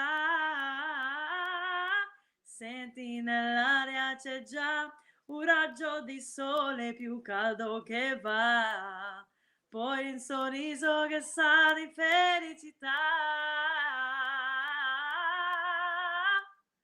So that's Felicità. But I just wanted to say thank you, everybody, for coming on here. And That for was joining- amazing. That was really Thank you, amazing. Maria. I kind of forgot the words a little, but I tried with no music. That was awesome, Maria. Thank you very much. Yeah, that was awesome. That was amazing. Guys, that's a little gift from us. And Maria just gave us a wonderful gift. And I can't, I just can't thank you enough, and Sal and your family for Thank you. an incredible night that we had last Friday night. And I hope a whole bunch more for years and years to come. And we're really looking forward to having you on, Maria. You have carte blanche here. All you got to do is just say, hey, I want to come on. I'm coming on, whatever. And with you being off, well, it would be great to set something up before you go back to work. Yeah, definitely. All right, cool. Sounds good. That would be great. Maria, thank you so much. Thank you. Thank you, guys. Thank you for And having me. obviously we will talk to you before Christmas, but your family, please wish them all the best, all the love from all of us to your family. And give my love to both your families as well. And I hope you guys have a Merry Christmas and enjoy the holiday season. Thank you, Maria. Thank you so very much. Yeah. And we're looking forward to and Thank if you. you would like to talk to the lady wrestler and put together a show, and you got it. Yeah, I'm going to reach out to her now. Right. And if you guys also want to talk about cooking, if you like to bring Rita, if Rita would have a little time, you guys would be wonderful. You guys would be great together. I'll bring Whatever you you'd like, whatever you feel is. Marcello. Yes, we definitely want them on. Maria, I was going to say, like, there's so many topics of cooking. You can't cover it all in one night. It has to be different Yeah, it's just amazing. Yeah, a lot more to talk about, a lot more to do. Yeah. So Definitely. All right. Well, have a great weekend with singing and every place will be thinking about you and looking at all the videos. Remember, everyone, come to our channel and you'll get to see where Maria's performing. Everything. You'll see everything there. You can always ask me any question you want, and we'll get it, and we'll definitely get it to Maria. And she is part. Let's welcome her to YankeeMania, YankeeMania, along with Sal. Sal is the resident Yankee fan. He's got to be acknowledged, everyone. He's the Yankee part of the New York YankeeMania. there you go. And you're the NY New York Mania Music part. Mania. That's the one. Well, thank you so much. And I hope you enjoyed it. I did, and I'm looking forward to our next one. Great. Thank you, Maria. Everybody loves you. We all love you. And stay well, please. You too. And have a good night, guys. I'll see you Good soon. night. Take care. Thank you. Thank you, Maria. Good. Well, that was Maria Venuto. As everybody knows, it was, wow. That was amazing, huh, Chef? What a stream. What a great stream. What a great stream. Very good. Guys, thank you so much in the chat. I did get a lot of emails that they just wanted to listen to you guys. So the next time, though, guys, you don't worry. She will answer your questions and everything. It's absolutely a joy to be with them. And as you can see, they're so down to earth, and they are an amazing. And wait until you see Marcello in person, Sonia in person, and Maria singing with them. And we could be lucky enough to get her dad to come. That would be another amazing feat, guys. And if you see him, I think you'd recognize him because he's been all over the TV networks. Absolutely. So I didn't really get a chance to go into the chat the whole night, so I'm sorry about that. But I will be catching up. So I apologize, guys. If you guys said something in questions, I didn't get to it, then I will. So sorry about that. Yeah, and guys, you got to remember it was her first appearance here on Mania. Yeah. And so we wanted to get you guys assembled what she's all about, and you could see what she brings, the brightness, the sincerity, and she sang us a couple of beautiful songs, and I can't ask for more than that, guys. I really can't, and I thank you, Chad, for stepping up for us and being troopers for us. We really appreciate that. We really do. So, Chef, before we go, a little bit about the Yankees. People are. No, you know what? Yeah, let's talk about the Yankees. Let's talk about them. Why not? Okay. Well, the rumor there's reports out there that the Yankees are gaining steam with Imai. I put a short out on that, and that seems to be pretty real. But then you hear on the Yes Network on Hot Stove that they may not be going that route. They might, I don't believe anybody knows. I want to believe that they are going to pick. They have to pick this guy up from Japan. They need this for their own sanity and to make the Japanese market open again for us. That's what they need, and they will get it. They will get it. Just have faith, guys. You got to have faith. Well, and then I was going to point to Bryce. So Bryce, again, for me, Bryce is he's our beat writer of YankeeMania. So Bryce, I was going to call your name out. Let's do this. You want to read it, Joe? Go ahead. Okay, let's do this. Yankees and Imai are getting close to a deal per a Japanese article just saying. Yeah, sure, I might be Japanese, and I think I'm talking Japanese. I really think so. It's a song. But no, that's good, Bryce. No, I appreciate you. No, even if it's like a different article than you would ever read, especially with English and Japanese, it's totally different. But it's I really think that when they said it's between the Cubs and the Yankees, I really think the direction is going towards the Yankees. I have that tingle, Joe. I have that tingle. I don't know, but I think it's going to happen. I do too. I have. There's no question. I have the jingle all around. I'm excited. I really think that the Yankees are going to make some big noise maybe before Christmas. Who knows? I'm not 100% sure, but one thing I am sure is that they are definitely going to make a big splash. There's no question in my mind. Yeah. And, and then take it from there. And, a lot of people are saying, Bellinger's going to go to the Mets. Okay, well, you talked about that with Sal. Listen, Yankees are going to draw the line. I mean, to keep Bellinger, do you want to pay him $35 million a year for 7 years? There's no way in this God's green earth they're going to do that, guys. I believe that it's a 4 or 5 year deal at 26, 27. That's what he's going to get. And if it's not enough, well, then I'll tell you what. We'll see you on the other side of town or wherever you're going to go. I mean, what do you think? What is your take on that? Well, do you think that there's a limit? Well, I was going to point out Nosebleed's section's comment, too. He says New Year's, not Christmas. I mean, we still got time. We still got like 2 weeks. But here's my issue, though. It's like, all right, so if it doesn't happen towards the end of the year, and then now it's like the weeks go by in January, and then pitchers and catchers report to spring training, and nothing's happened. They're just doing like minor signings just to fortify their depth, but that's not enough.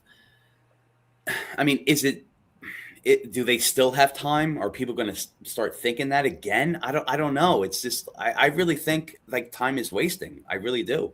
And it's I don't know. I feel like they should have done this before. They should have strategized. They should have been thinking about this and planning out before the winter meetings. It makes no sense to plan it during, because you're there. What are you planning? You should be executing right now. That's the point of it. So I don't know. I mean, it's just these guys are so weird. They're very weird. I don't know what they're doing, but whatever, man. Whatever happens, I guess. I don't know. I'm not even stressing over it. It's way too much energy just to get angry over it. Everyone's like angry. Everyone's angry. Like, why are the Yankees doing anything? I lost my anger. I'm just more or less disappointed, and like a mix of disappointment, more or less like curious of what they doing, what are they going to do, what's their next move. But I don't know. I really don't know. And you can't even say like, oh, they have a trick up their sleeve. No, they have a Twix. They have a Twix bar up their sleeve. I mean, I don't know what's going on. It's it when I say mismanaged too, I say that a lot. Mismanaged. They don't know what direction they're going to. It's like they're not even. It's not even a plan where it's like, all right, we know what needs to get better. You're talking. We know what needs to get better with the offense, with the starting rotation, with the bullpen. We know we need more righties in the lineup. It's not a plan. You're saying what's the problem. The plan is like in the works, getting towards the physical aspect of that. So I don't know. I really don't know. So I'm just every week that passes by that they don't do anything, I get a little disappointed. It's like different team, different time, but whatever. No, Yep. I agree with you, Nick. One thing we did kind of let everybody know to get off the topic a little bit of the Yankees, Nick. A couple of people asked me, Nick or Maria or both, couple of gift ideas for that one person that is not family, is not a close friend, but you got to get them. What would you recommend? I would still stick to a food gift. If you like baking, and you like, let's just say whether it's small stuff like cookies, it doesn't matter what it is. It doesn't, if it's like something that you buy at the supermarket where you do it yourself or like it just like a croissant or something like that. It doesn't matter. If you mean well and you do it from your heart and you feel like, all right, I'm doing this because the person's going to be happy about it, then just do it. Like if you're going to if you're going to get a gift card, that's fine. On the last stream, I knocked gift cards because it's like boring. It is boring, but it's also a late night gift idea if you're procrastinating or, if life happens. But but I would say stick to food gifts. Food gifts are the most personable type of gifts that you would ever get. And I'm doing what I usually do, guys, with food gifts right now. I'm doing something called sips and bites with food gifts. And again, like a cooking stream and food talk it goes, there's a lot to talk about. So it really pretty much like you have a lot to say, but with this, I think that food gifts in regards to sips and bites, I did a halibut, hazelnut crusted halibut with it was a whiskey sour eggnog. It was a sips and bites. So you would have it and you would drink it. I also did a grilled Gruyere grilled cheese with a tomato basil soup. So you had but you also had like a little tequila in it too. So it was like a sips and bite. So there's a lot of recipes that go with that. And I can't give it right now because it is focused on time. But if you do message me or message Joe, I will be giving you everything in detail with the recipe. So there's a lot. But I think just go towards that direction. Go towards baking, cooking. Even if you're not a good cook, if you're a good baker, you want to do something small, put it on a platter and just have the packaging right. I will guide you through that. So you could always reach out to me for that. So I will definitely help you out. That's awesome. That is awesome. What about gift cards? What about like a gas card? That they really, then there are people that love gas cards, but they won't go get them themselves. But if they do get it as a gift, they love it. Like I said, like I don't want to knock gift cards. I did last time. Look, gift cards are good. If that's something that's a go-to for you, that's fine. Look, in the past, I gave like Home Depot gift cards that help people out. Like I gave Amazon gift cards. I gave gift cards to the Olive Garden to help people out because they loved it. If that's what they want and that's what they love, then so be it. I'm just saying if you want to go another direction and sort of impress people, just sort of like knock their socks off and be out of this world, that's a different way to go. If you're interested, I please again reach out to me. But with gift cards, yes, that's a great gift. That's a great gift with, like, let's just say they also have Costco. They have yes, gas gift cards. They have a lot. So depending on the person, if they really want that and you think they will benefit off that, then yes, I think that's great. Yeah, I think it's awesome. And I mean, there's always that gift that they're not your relative, they're not your best friend, but it's somebody that you know in your heart that you want to give something to. So, and something to that effect. But like you said, like now, what about like a mix of like chocolate and nuts and something like that, or how about like a little mix like that? Yeah, so there's a good recipe that I've done in regards to something called a chocolate bark trail mix. So you could do like dark chocolate, like the morsels. You can melt them with dried cranberries. You can do almonds, walnuts. You can do pistachios. You could do like a little like I think it was vanilla yogurt, a little of that, and then you can just lay them out on a sheet pan and bake it off. And again, I'll give you the recipe for that too. You bake it off, you cool it down, and then you sort of like scrape it with a spatula. It becomes like bark, and you crumple up a little bit, so it becomes like a chocolate vanilla trail mix. And you could put it in like little baggies, not in that way, but yeah, you can put it in like little baggies where it's like you can present it well for like stocking stuffers and stuff like that. So. Yeah, that's a good idea. That's a very, very good idea. But again, recipes, like it's going to take time to say it. So feel free to reach out. And I do have some time because it's a little lull in the break right now, because it's going to be a little slow after a certain time. So Joe, if anyone has any recipes or recipe questions or anything in regards to that, I'm more than happy to contact them one-on-one or whatever. So. No, yeah, we will definitely stay in touch with that. Guys, what did you think of the stream? I'm hoping that everybody, I mean, it looked like everybody enjoyed it. It was a first of many streams with Chef Nick and Maria, and we do have a lot of things planned. But the opening show, you have to say hello. You have to see exactly what's inside of it. Yeah, go ahead. Explain it. You can. By all means. Oh no! I was gonna say, like, this is pretty much an introduction. Like Maria was the star of the show. She's a great person inside and out, and I feel like it was a great stream to just pretty much just open up in everything in many ways. Whether like her cooking channel, her singing that we saw live, that I saw live first time.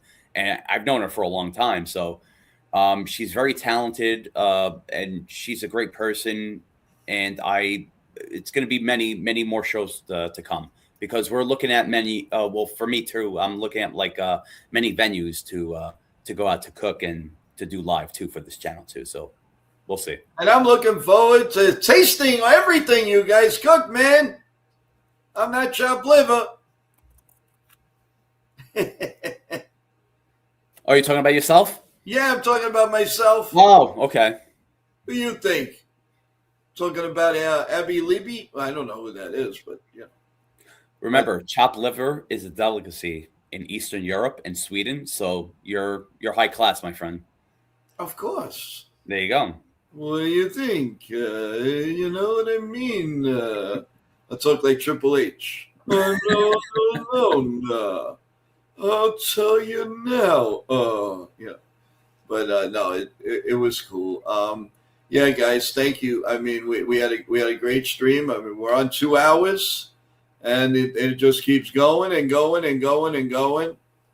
Nick, I know again you've had incredibly crazy days in the last. We have to mention. Don't forget our live stream, our membership stream on Saturday at 7 p.m. This is for all the members only, and you're going to get some pretty good information that we're not leaking out to anybody but you guys. So if you want to hear it, you got to come to the stream. If you missed the stream, you will definitely be able to see the video. Everybody will be able to see the wording of it, but unfortunately, if you're not a member, you can't watch it. But eventually, we will. I mean, very soon. Then after, we will tell you what was said in that stream. So, guys, a lot going on and a lot of fun.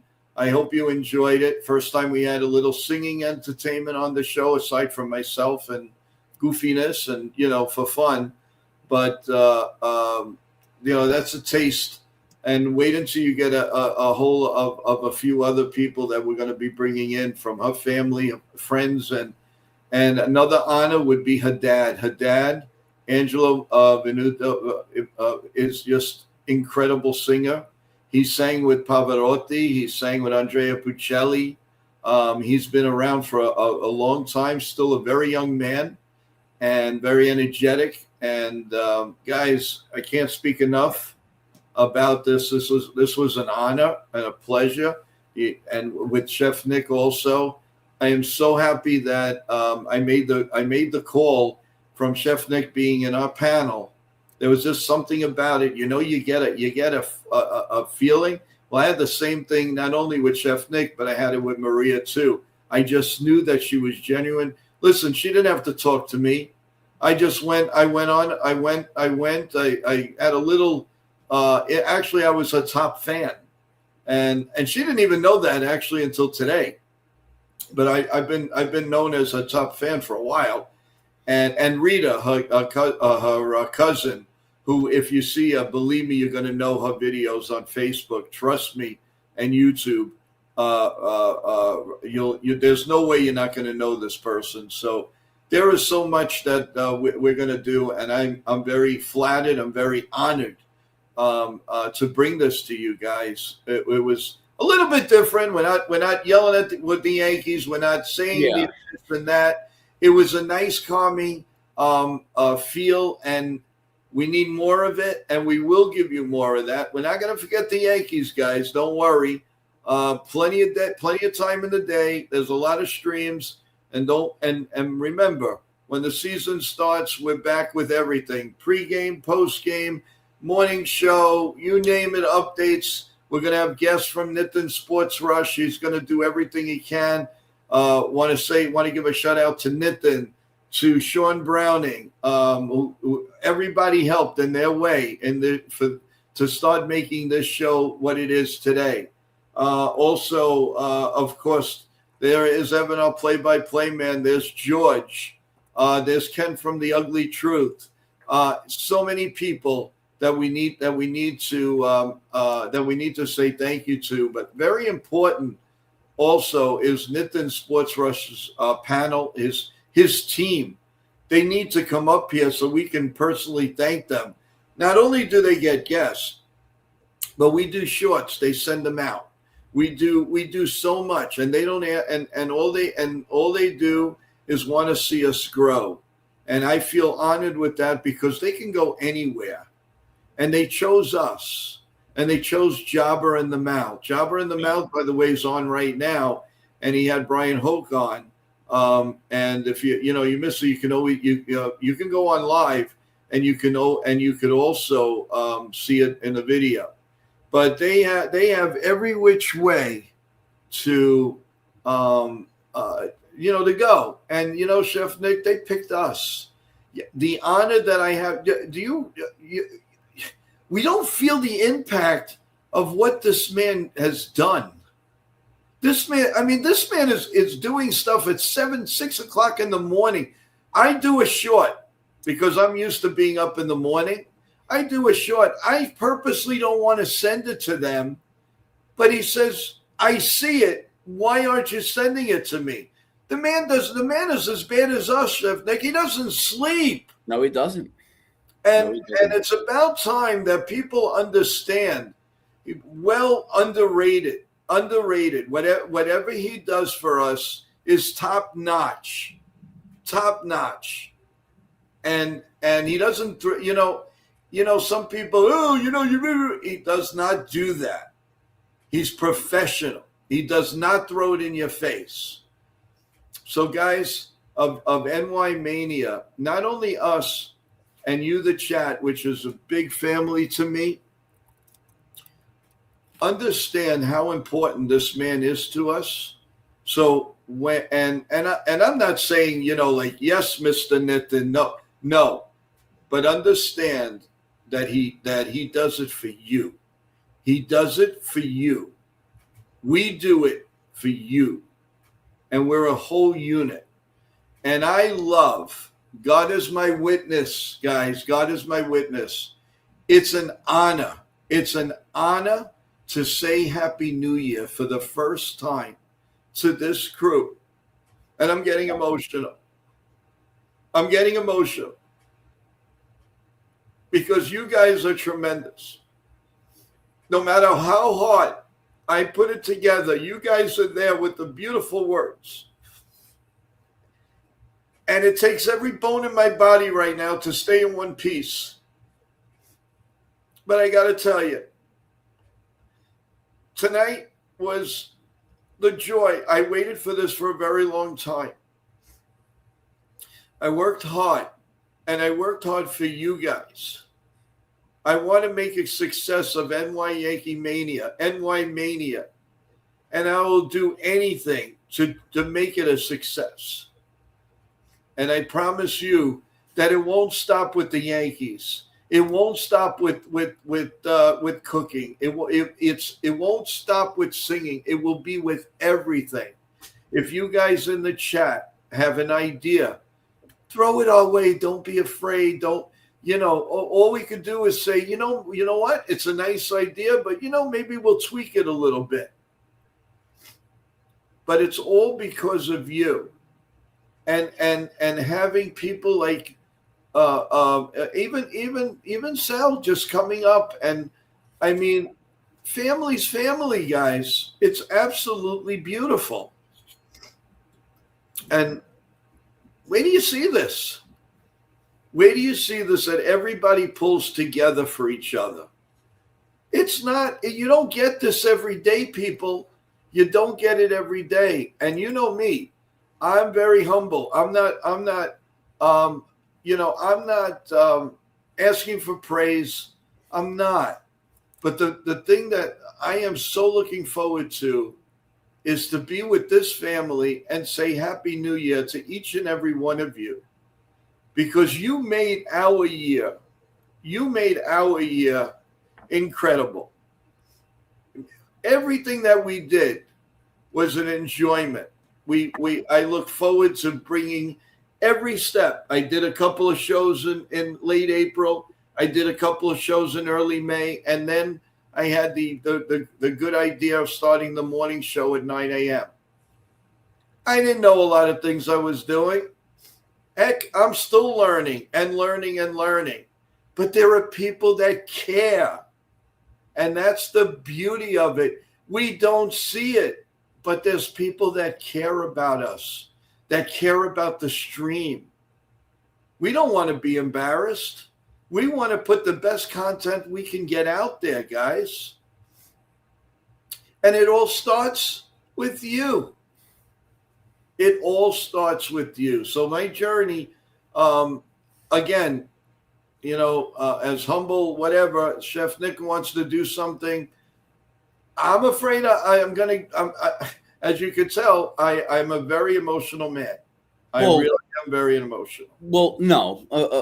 Look, Joe, you can be emotional. You can be blank. You can be whatever you want. Now, obviously, I know that. So, but I want to point that out too, because you mentioned that a lot of people were asking about that. So, guys, you're not missing it, because we're going to announce it. So after the new year, shortly after the new year, I'm going to own this channel. I'm going to buy out this channel just for one day.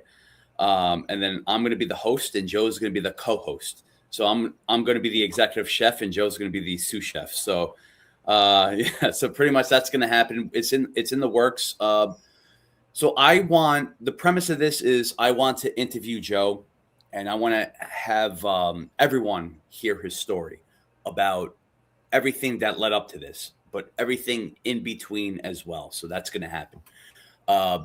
So a lot of things are going on right now between from today all the way to the new year. So right after the new year, it makes more sense to do it. So just stay tuned. You're not going to miss it. An announcement by me is going to happen, obviously, when me and Joe are available.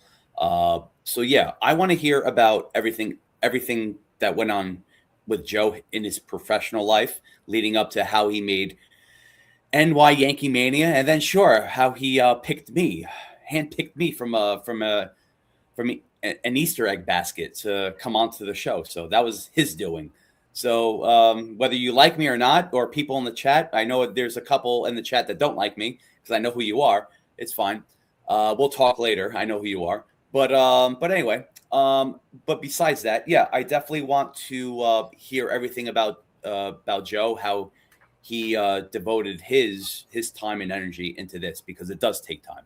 And I also want to shout out to Nithin. If Nithin is here and if he's listening, absolutely correct and right, because Nithin is the man. He is the man with the master plan. He has more than 20/20 vision because he has glasses. He can see through his eyes, but he has glasses. So he has perfect vision because he sees twice. But anyway, Nithin is the man. He also, I consider him my mentor because I'm learning this business.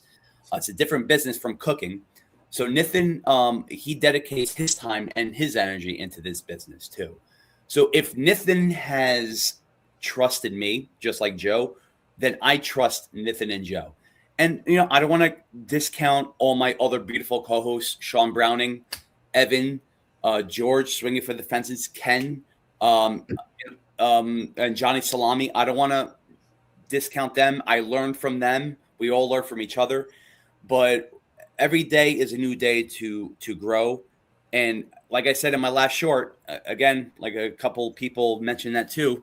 They want to glorify me, I guess. But limit is the sky and sky is the limit. But there is no sky and there is no limit. So let's keep growing. Let's keep glowing and let's keep exploding, because that's the only way. How are we supposed to springboard in life to grow in our career or anything that we want to do if you just don't do it? You just don't put any moves into it. Like, even if you're fearful, even if you're scared, it doesn't matter. Try it, try it. Like, if you're scared of doing something, if you fail, which I've done, I still fail. I still fail as a chef. I'll give you an example. Like, I failed as a chef a couple of weeks ago because I did something wrong in regards to a meal that wasn't to my liking. But in return, I was like, I did this wrong. I'm going to do this better. This is the way I am with this channel. I'm going to do better every time. If you guys ever, let's just say, Nick, we don't want you on, we hate you, I'm gone. Because you guys are the voice. You guys, this is why you come on. I mean, it's like, I listen to you.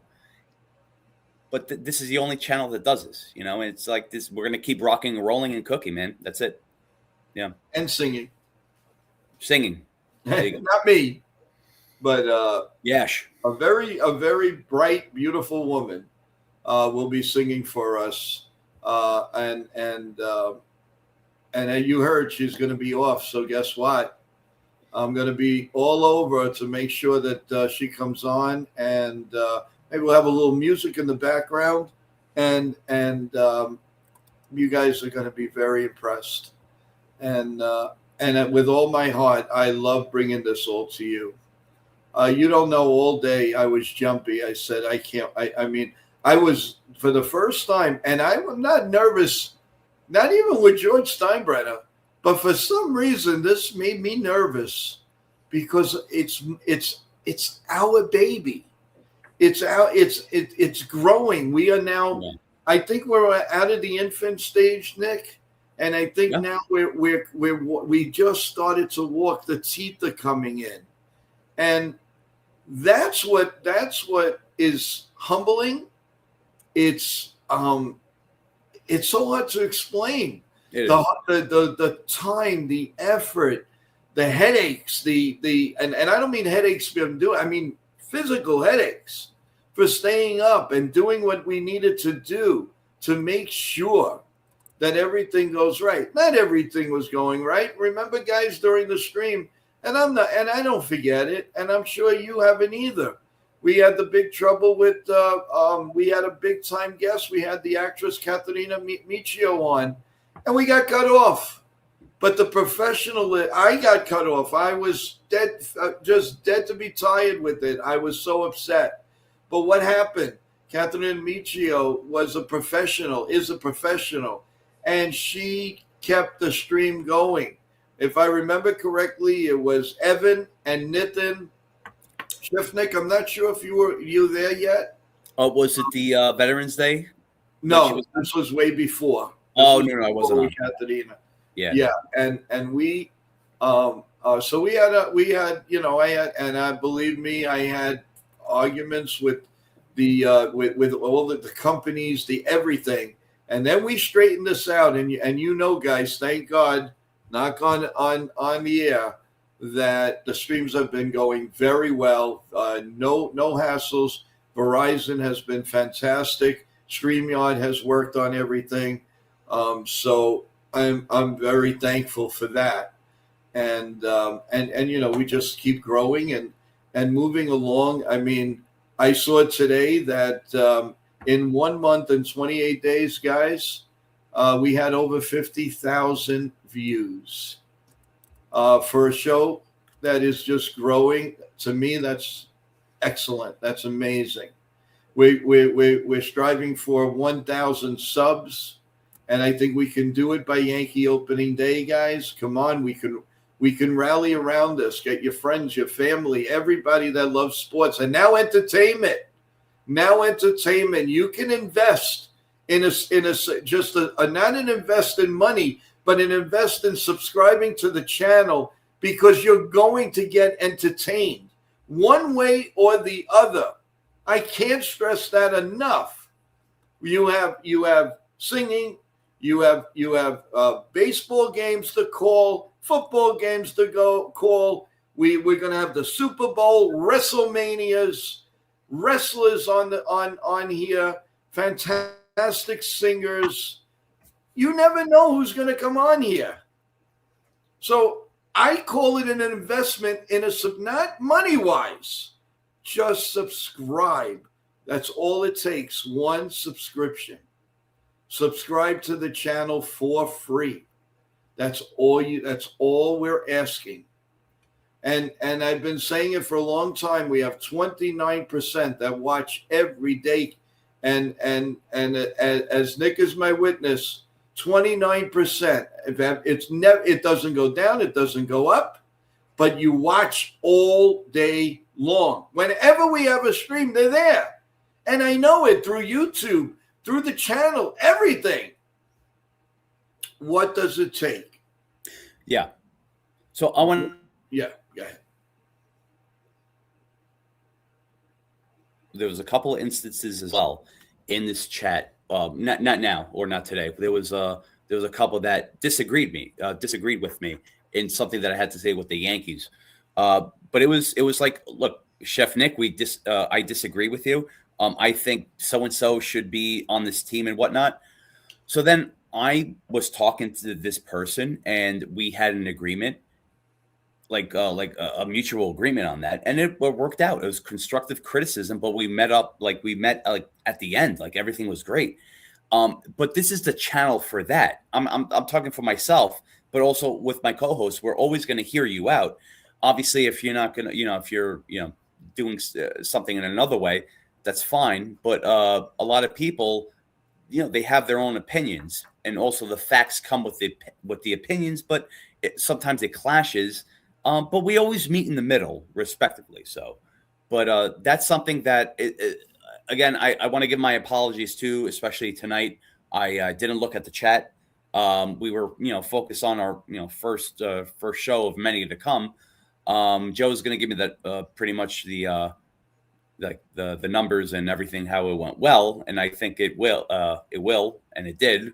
So we'll see from there. But going forward, though, I definitely want to shout out everyone in the chat as much as I can. We're getting more subscribers every day. We're growing, and It's gonna happen. It's gonna happen. So I'll try my best to do that. But unless you're not respectful, I'm not gonna recognize you. If you're gonna be sarcastic and make fun of me, that's fine too. But whatever, it's fine.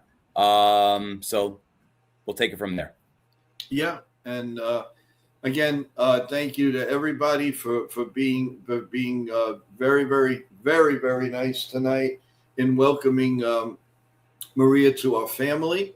And tomorrow, by the way, we have our 9 o'clock show in the morning. Everyone, coffee, bagels, you name it, omelets, and Yankee talk. And then at night, we're going to have the Total Turnbuckle Talk simulcast with our great co-host TJ. He'll be doing it from that channel. I'll be doing it from this channel. We simulcast it, and we'll talk about SmackDown. We'll talk about Raw and all any late news with John Cena and Gunther and you name it. So we will be doing that tomorrow night live right here at 10 p.m. You never know. There might be another Yankee stream after the 9 o'clock because the Yankees might do something. Coming back on Fridays, people, soon will be the basketball show. I believe it'll have a hiatus for a couple of weeks because we're in Christmas Day and all of that. So we may put that on another day. We'll let you know, maybe the day before Christmas Eve, Christmas Day. But we'll let you know right now. We'll let you know probably by Saturday. I could always come on for a little bit in the afternoon before our members only stream, and I'll come up and explain it to everybody, and then we'll repeat it on Monday morning if you haven't been on, because we now know. I mean, obviously everybody's going visiting, going shopping, getting the last minute Christmas things and all of that. So totally understand that, but stick with us, everyone. And Chef Nick, thank you so much for a wonderful stream. Can't thank you enough. You were tremendous. And thank you, Maria, if you're still listening. Sal, I can't thank you guys enough. You and your family are awesome, and we're really looking forward to doing a lot of things with you guys because you're aces and you deserve it. So kudos to all of you. And we will, Chef, just basically some final thoughts as we go into 2.5 hours here. Go ahead. I mean, we can't even talk about the Yankees because it'd be repetitive. Oh, geez, I hope they do something. All right. That's out and done with. Let's focus on what we did tonight. So I think this was a great stream in regards to where we're going right now. Maria, one of my good friends I met 20 plus years ago, very talented person inside and out, a great family that's talented inside and out. Look, I look forward to doing many shows with Maria, and also like branching out with this too. Like I have in the works of collaborating with other people locally, and it's going to expand also with that too in regards to food and entertainment. Whether it's renting out a kitchen to do a live show, it's going to happen depending, with how the prices and the time goes. But all in all, I loved it. And I wanted to say too that in fact that I definitely would love everyone to collaborate in the sense. When I say that, it's like if everyone is not a cook, everyone that doesn't know how to cook, it doesn't matter. If you still want to try and do it, there's nothing wrong with that. I think that there's some sanity, there's some peace in that. And like I said too, today I worked 17 hours and I'm here. When I did almost 24 hours for about 1,000 people, I was calm. I'm never going to be this type of person to throw pots and pans, get angry, because I'm organized. I have this calm anxiety, as they call it, this calm before the storm, but the calm is always in the storm, whatever you want to call it. Chef's kiss, like you guys want to call it too. So it's That's what I'm saying. Whether if you're not professional, whether you're getting into it or you're just doing it because you want to get something started, that's I respect that. I respect that. It does not matter. It's like, it's like if you want to start as a pot washer, as a dishwasher, and a prep cook like I have, and then you learn and you grow, and that's your passion. I respect it. So it doesn't matter. So if you want to be a part of this, if you want to be a part of whether the entertainment show, whether it's like you work your butt off, it doesn't matter. I want to hear your stories. I want to hear everything about that. If you're working, Trump Browning is another person I want to hear like about his work stories because he works his butt off, and I'm and I respect that too. And you know what? And he dedicates his energy to this channel too. So I want to hear his stories. But in regards to everyone in the chat, not co-hosts, but and I don't want to take away anyone from the co-hosts too. That always, they do work their butt off. But I'm just saying in a general sense that if anyone in the chat, if you guys want to share your stories, like anything that's like, oh, I worked like 17 hours a day, 18 hours a day, but I made it through. Then I went back 5 hours later to to my double shift, and then I did a triple shift. Doesn't matter. I want to hear it. I care about you guys because I care about the hardworking person because if I'm putting that in, then I know what you guys are putting in. Putting in the work it's different from saying it than to feeling it. It's a different case.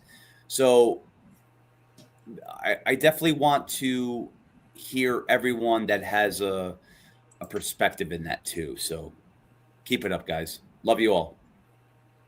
Well, a little bit more. You're going to get me emotional again. Why is that?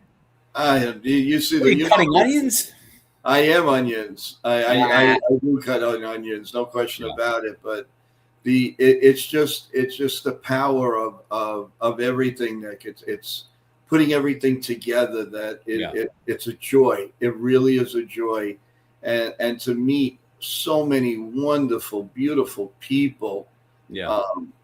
And remember the chat heard me say this last week was actually the first time in a very long time that I really said I enjoyed myself. I was with the family that I love very much. My dearest friends. I would have liked a few more, which hopefully is going to be the next time. But it was exciting. It was just being together with all the people that I absolutely care about.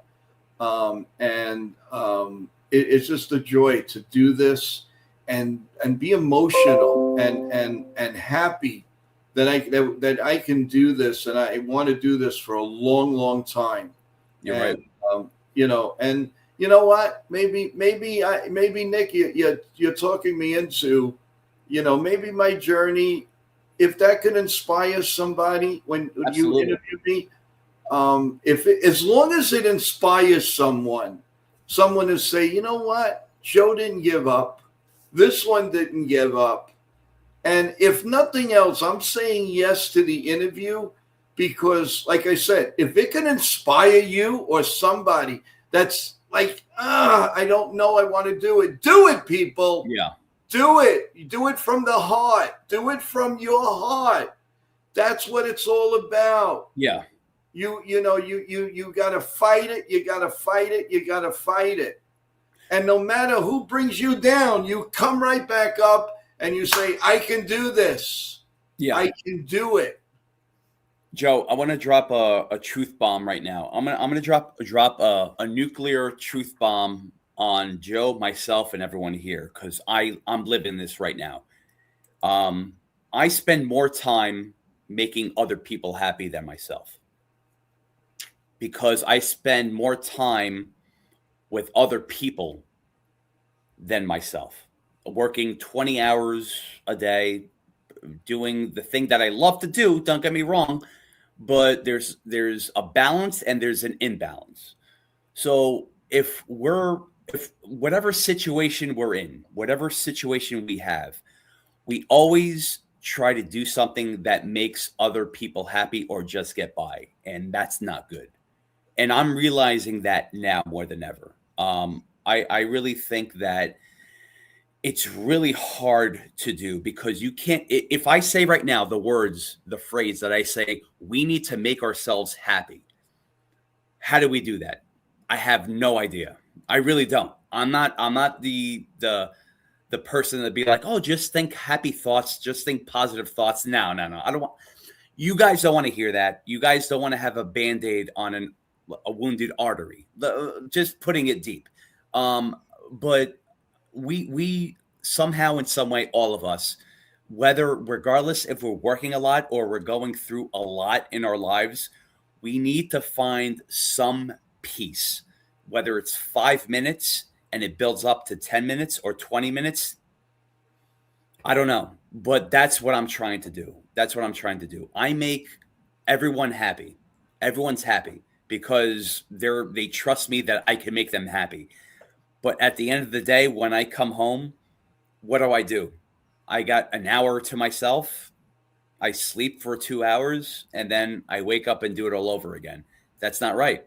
I'm not trying to make a guilt trip or a I'm sorry, type of story. I'm just trying to put a truth bomb out there. This is the life that's happening, especially in New York. But wherever your area is that you're living in, Los Angeles, Midwest, everything sort of connects in a sense, whether it's family, whether it's, work or finances or stuff like that. Everything always connects. So I think the goal, the takeaway at the end of this stream right now for final thoughts is that the goal should be find 5 minutes of happiness or find 5 minutes for yourself. And then let's build up to 10 minutes, 15 minutes. Cause I got 2 minutes.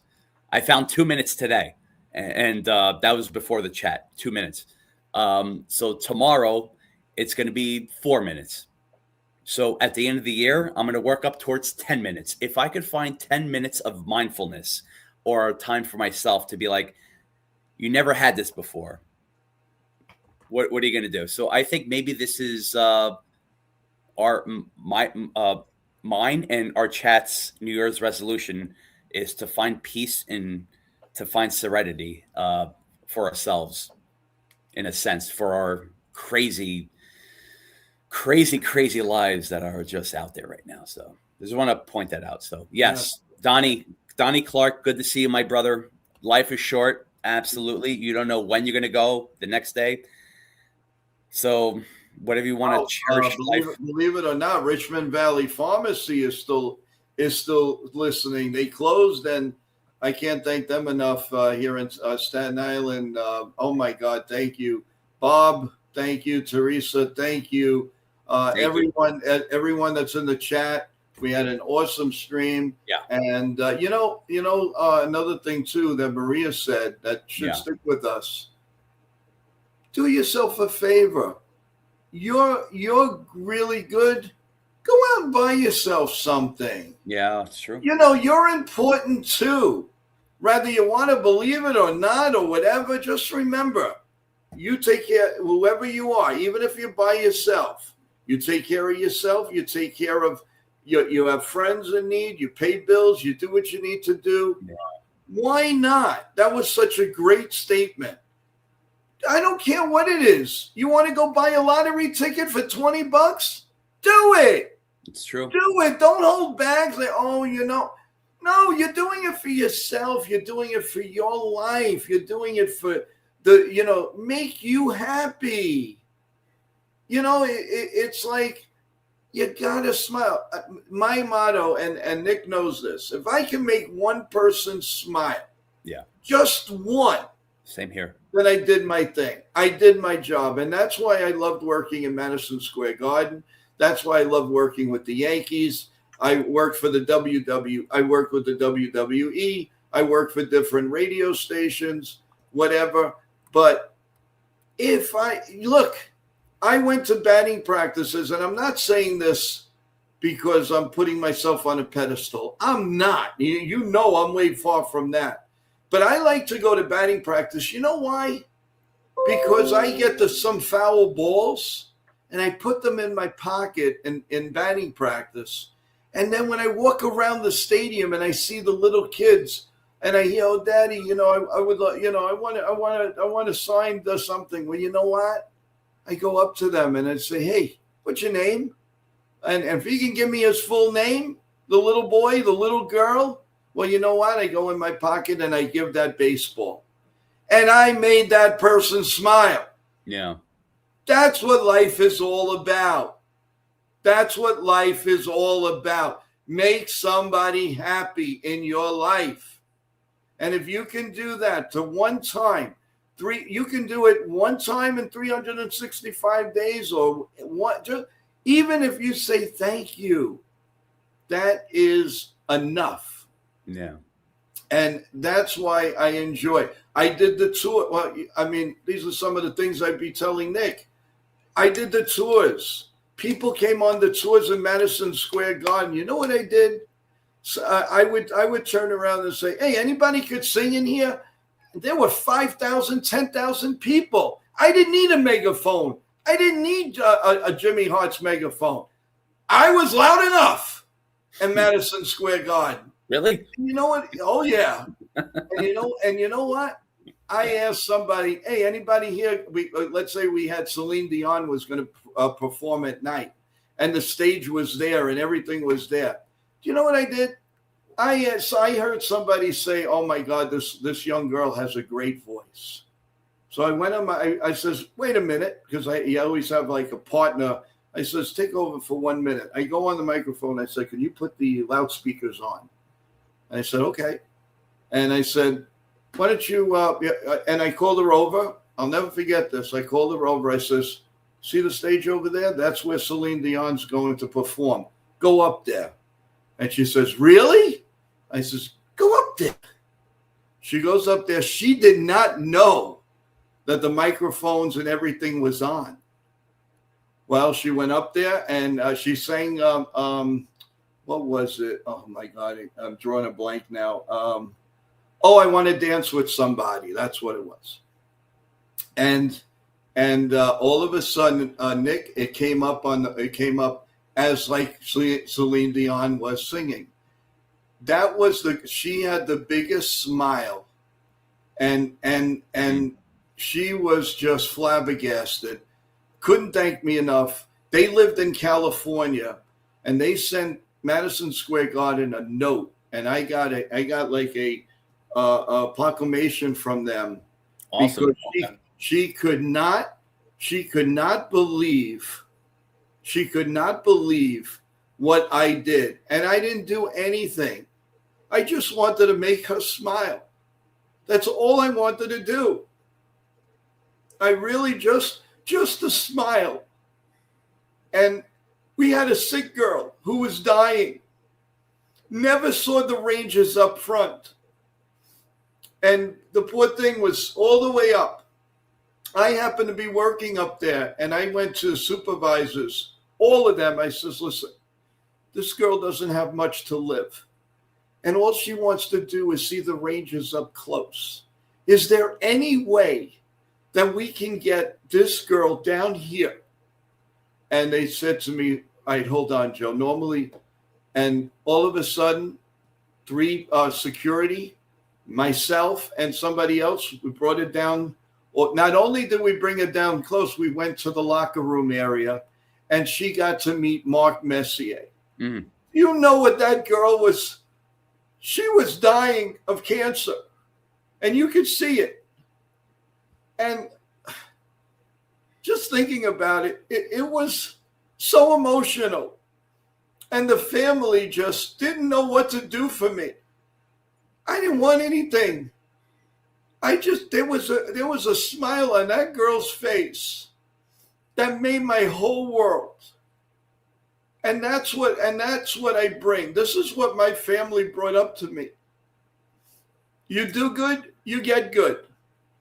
I don't expect anything. I just expect that I want somebody to smile and say, "You know what? Joe did a good job tonight." Yes, And that's what it's all about, guys. absolutely. And I'm sorry I get emotional. No, I don't can't be have sorry. it. This is Fine. just me. I'm like my dad. My dad was an incredible man. I love him to death. And he was very emotional with everything, and I took after him. My brother, he's got more rocks in him. He's a strong dude. But me, there's sniffles and I cry. So, I mean, I can't help it. That's the way I am. Now, look at this. Nitin from Sports Rush Oh, with the Nitin. super chat. Nitin, come on. What is Oh. that all about? This is tonight's amazing stream with Maria and Sal. Thank Well, you, Nitin. thank you. And this goes out to Maria and Sal. Thank you so much. You have no idea how much joy you've put in everybody's hearts. I can't thank you guys enough. Nitin is the guy, man. Nitin is the one. All those things I send to people. That's because of Nitin, and He's the Nitin man. is the man. Yep. Nitin, you don't have to do that. You are so much part of this show. I can't thank you enough. I'm speechless, guys. All I can say is thank you. Thank you, Nick, for being an incredible friend, Absolutely. an incredible co-host. Nitin, all the way. Everybody on staff that works very hard for us for this stream, and I promise I won't let you people down. I will not let you down. And I promise from the bottom of my heart, I hope and pray that everybody has a safe, wonderful holiday, because that's what it's all about. Be with your family, be with your friends. And oh my God, here we go. Come on, Dennis. Oh my God. Dennis, thank you so much. Amazing show, guys. I will say I'm waiting for the day I see Chef Nick with a few years as well. Love you guys. Well, I do have to say with Dennis, I did cry last week because I burnt my beef brisket. So yes, I did cry a little bit. So yeah. Thank you. Thank you, Guys, Dennis. I'm emotional, as you all know. Listen, I was emotional the first day somebody that I was eligible for the super chats. I never asked for it. All I asked for is to love each and every one of you. Each and every one of you. I would not trade my stream, my people here, our people. I never say my. I'm confused. No, tonight. I got you, brother. I got you. I think Maria and Sal got me really crazy. Yeah. Again, thank you, Dennis. You're an inspiration. Absolutely. We love you. You don't have to do what you do, and we can't wait to work with you. That he's going to be doing the. I always forget the name of it. What? I'm so like forget it. What are we doing? We are doing the. Dennis is probably going to explain it in the chat, but I'll put it lightly: the fantasy baseball league or draft or something. So while he does that, I just want to mention also to Nitin.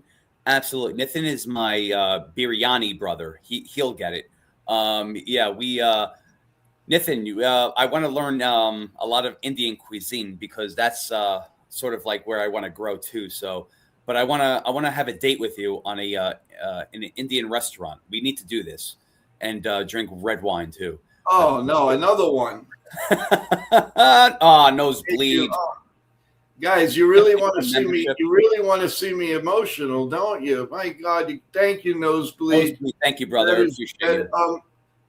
Nick, can you give Nitin the stream? Let him come up. He's got to come up. Yeah. Nitin, you got to come up, man. We need you. I need for you to come up. I don't think I have access for that. Oh, to put it on the stream. Yeah, you do. But why do you do that? Yes, Nosebleed. Thank you, brother. I appreciate you. Thank you for that. It's actually the first gifted membership of the stream or of the channel too. But thank you for that. Yeah. Dennis, thank you. I appreciate you too. Thank you for the $10 super chat. Appreciate that. You always rock and roll, man. Hey, Dennis, do you remember the first time I was on this channel and I thought you were talking crap about me? And I was like, oh, what's your beef? And then we resolved that. That was like early on. Remember that? That was like good times, though. That was fun times. We built like a good friendship. That was good. I guess that's what happens, man, when you're civilized, right? Oh, man. Love you, man. Love you, brother. Yeah. Yeah. That's true, too, man. Yep. Oh, bro. Yeah, what a great stream, though. What a great stream. My good friend Maria, good friend Sal, too, her husband. Look, this is the first of many. It's just, it's very hard to look, whether it's living in Brooklyn, whether it's living in New York, it's just you always have these connections. Yeah, you always have these connections, and it's just it hits home. It hits home because it's like whatever traditions, whatever customs you have, you always find the similar ways to celebrate them. So cooking and talking about food, or just whether it's singing, entertainment, it goes a long way, and you can't talk about it for about an hour and a half. And I had 3 pages of notes to talk about it, and I was like, wow, I'm going to talk about it all tonight. But the ideal thing is with a stream, it's all natural. It could be scripted, but you always read the room. You always read the room, and it's like, okay, let's see where it can go. If you read the room, you'd be like, I don't want to interrupt what the how the flow is going. And this is the point I'm trying to make. It's like the chemistry. It's the chemistry and the flow that's going around the room, whether it's like a special guest, whether it's tonight, or whether it's me and Joe, me, Nathan and Joe, me, Evan, George, Sean, Ken, whoever. You have to read the room, and you can't be, that have that like that sort of like ego or disrespect where it's like, I'm going to say my piece after you're done talking.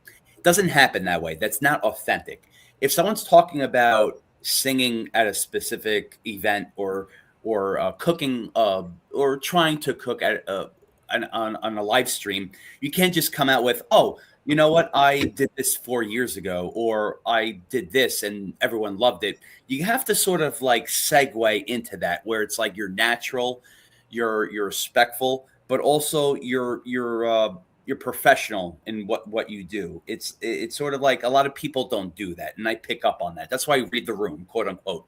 It's like you even when, prime example, if Joe talks, whether he gives his heartful statements, whether he rants, whether he gives his his takes on the Yankees or takes on life, it's like you can't just wait for him to finish and to be like, okay, you're done. This is my take on life. No, you got to hear this person out. You got to feel this person out. That's how you're human. You're human. You're civilized. This is how you have civilized conversations. This is how you have normal conversations. This is where we go back and forth, where it's not a disagreement, but it's like more natural, more fluid. And this is how we are. And this is what we are. And this is where I keep saying, it's like the chemistry between all of us, it's so beautiful, so natural. And by the way, part 2 of my short is out. Check it out, man. It's been out since early in the morning. Not to plug it, but Joe loves it, I think. He's smiling, right? All right. Yeah, yep. He's smiling. Okay, good. He's not angry. Okay. He's not going on a rant. So no, but even so, like that's the beauty of it. It's like we all have each other's backs. Nathan, are you ready down there? I'm sorry, Nick. Go ahead. Nathan, are you ready? Before you bring Nathan up, I just want to finish this point really quick. It's really important. Sorry, Nathan, I love you, and I'm gonna give you chef's kisses right now. But look, okay. The point I'm getting at is we all have each other's back. We all have each other's back, no matter if we know each other or don't know each other. It just feels like family. It feels like family, and it's going to continue that way no matter what. I'm going to be the same person no matter what. Joe is as well. Everyone as co-host is as well. If I'm tired, if I have a 20-hour day, I'm going to show it. That's fine, but I'm showing up. That's the difference. So we're always going to be here for you guys. I'm always going to try to be interactive for you for you guys. You guys are the savages in NY Yankee Mania. I'm the savage to your coleslaw, to your cabbage, and I am for you. I am here for you, and we all stick together, baby. So let's rock and roll. Love you all. That's the point I'm trying to make. Thank you. Yeah. I always veer off. I know. And Nitin was on Jabber and the Mount show, and I think they're not sure if they're wrapping up, but he's unfortunately not ready yet. But we are going 3 hours, guys. But you know us, we're savages, like Nick says, and Oh, okay. I think Nitin is ready. The one and the only Nitin. Oh. And he went on and he went off. That's the beauty of live television, folks. I should tease. What? Yeah, You right? tease. It's like, oh my God. Put him on timeout. Oh, yeah, really? Well, we're going to try, guys. Otherwise, the next stream for sure tomorrow morning at 9 a.m. He's saying he's ready. Let's see. There we go. Hey, there he is. Thank you for the super chat. What's up, Joe? What's up, everyone in the chat? I was working the backstage, obviously, for a job at the Mouse Show. We had Brian Hoke on today. He had some interesting things to say for the Yankees and obviously the Mets. But first of all, shout out to you guys for an amazing stream. Thank you, Maria, Sal. Man, that was amazing. And her singing is truly, in my opinion, one of the best. Awesome. And she is a true professional. And her family, speaking on her family, she's amazing to do. And wow, what a stream! I was working the backstage of the Job of the Mouse Show, and I had you guys on the big screen TV, so I was double doing it. So so great job, guys. Obviously, and let's go Yankees. Hopefully, the Yankees make moves soon, and obviously, stay tuned. I think the Yankees and MI are possibly nearing an agreement, but we don't know yet. That's one rumor to keep on. What's up, guys? Donnie in the house. Corky, Nate, nosebleed section. What's up, guys? Cool. That's it. He went to sleep. Yeah, I think that was no, to knock them off, but I think he's coming back. Here we go. I don't know what just happened there. I don't know, man. You tell me. All right, but I was gonna say a shout out to the chat. Yeah. Continue liking and subscribing to the NY Yankee Mania show and NY Mania show. Also subscribe to our Job in the Mouse show and Nitin Sports Trust. And today, I speaking of NFL, so I'll give you a score update here. It's right now fourth quarter. Rams are up 30-22 against the Seahawks. And today, I pre-recorded an episode with the one and only Dick Vermeil, former Rams coach who led him to the Super Bowl, Hall of Famer. I booked him for our Job in the Mouse show for January. But he came on today on my own show, pre-recorded, and that was a great episode. Stay tuned for that.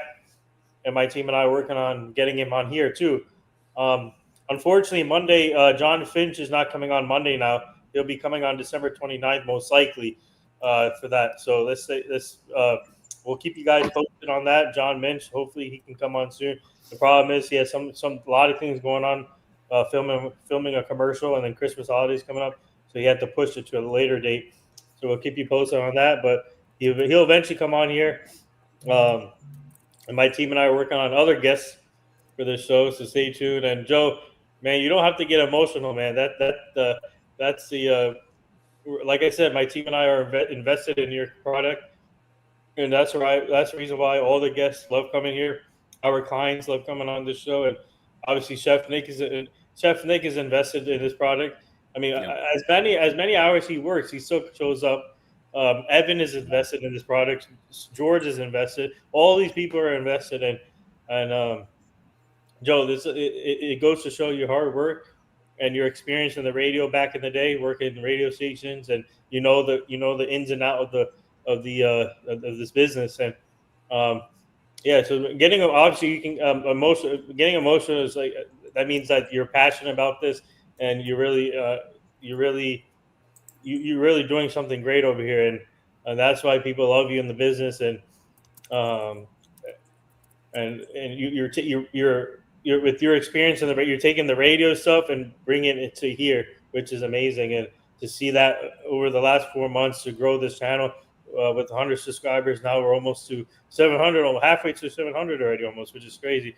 And over 55,000 views is insane. Yeah.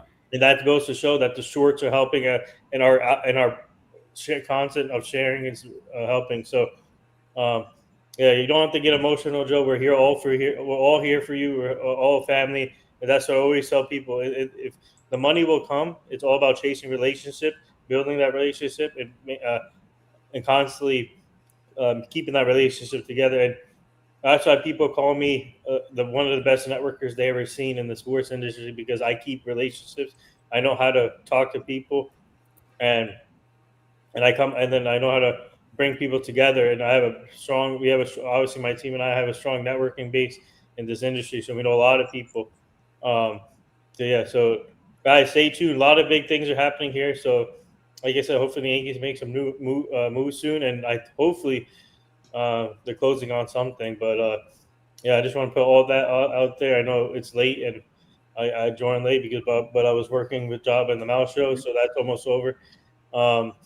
But yeah, guys, continue liking, subscribing, sharing, and obviously Chef Nick, like I said, great stream of Maria. I think this should be a continuously show for this platform, and I think she'll add something great to this. Well, thank you. Can't thank you guys enough. It's just an amazing time, and like I said, I'm just humbled and just love the fact of we can share holidays together, and of course to say Happy New Year. That is an honor, and I just love it, and that's all I could say, guys. I'm ready. We are ready to keep going and doing all these amazing things with you. And thank you. Just thank you from the bottom of my heart. And guys, Rangers won tonight. Knicks won tonight. Jalen Brunson with the game winner. But the Rangers just won too. So you want to hear, baby? Let's go Rangers. Let's go Rangers. Let's go Rangers. Let's go Yankees. Let's go Yankees. Let's do this. I just want to add one thing. So we have to be doing something great for everyone to wanting to come back on. Yeah. Right? I mean, that's a fact, right? Like all guests, they had a great time. They want to come back on. Yeah. That's, Nathan, like in your expertise, is that like, have you ever heard that? Like, if, like I said, it depends how the show goes, the flow of the conversation, if they like it or not. And once you build that trust with the athlete, or someone or entertainment people, then you're in. Basically, you're in. Okay. That's why our clients like to come back on other shows and this show too. Awesome.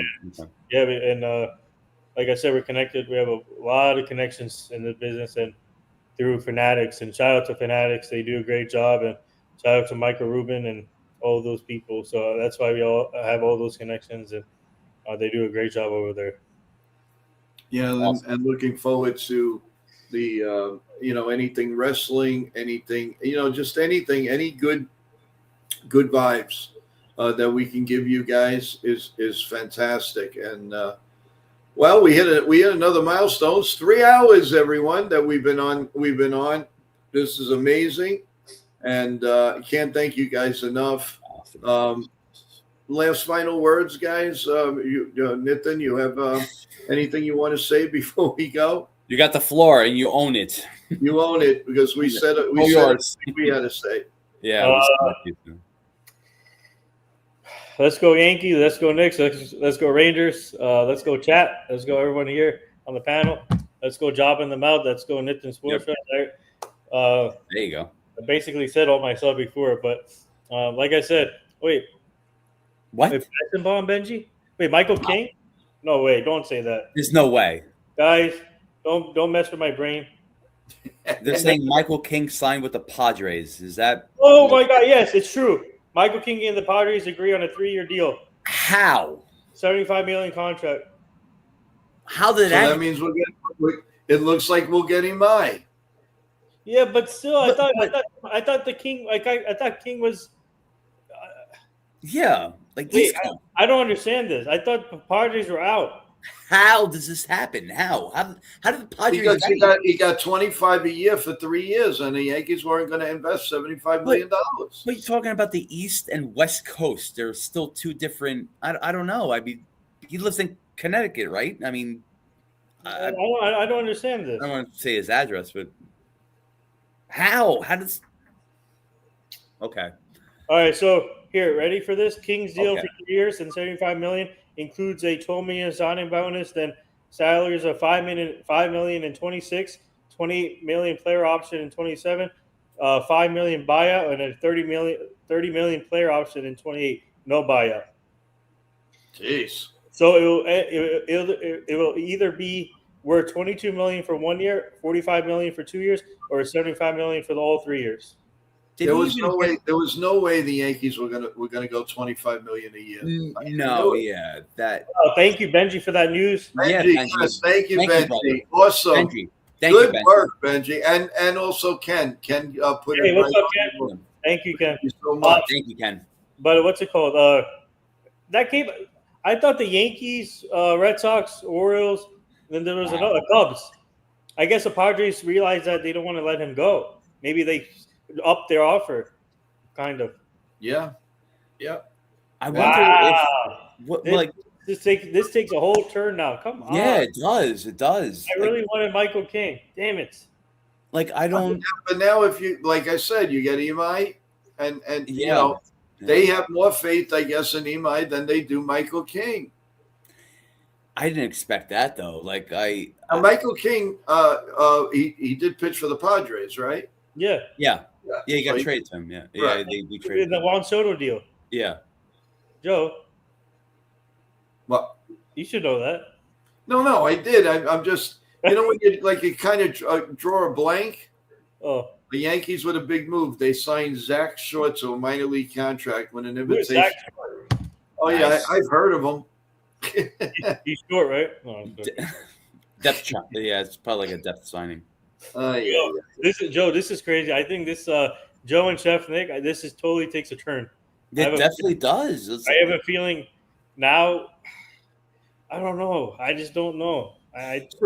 So with this is no comparison, but with the Weaver signing with the Mets, Weaver said that the Yankees didn't even offer him a contract or just didn't even like bother with him.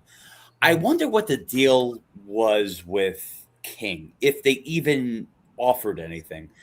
Yes, this is exactly what I'm talking about. Giving him $25 million, guys. They weren't going to give him $25 million a year. No. I'm telling you right now. I know they were not going to go over $75 million. They were not. They were not, and even 4 years too. I don't think they would have done that. But even if they said, we're talking to Michael King, how far did that go?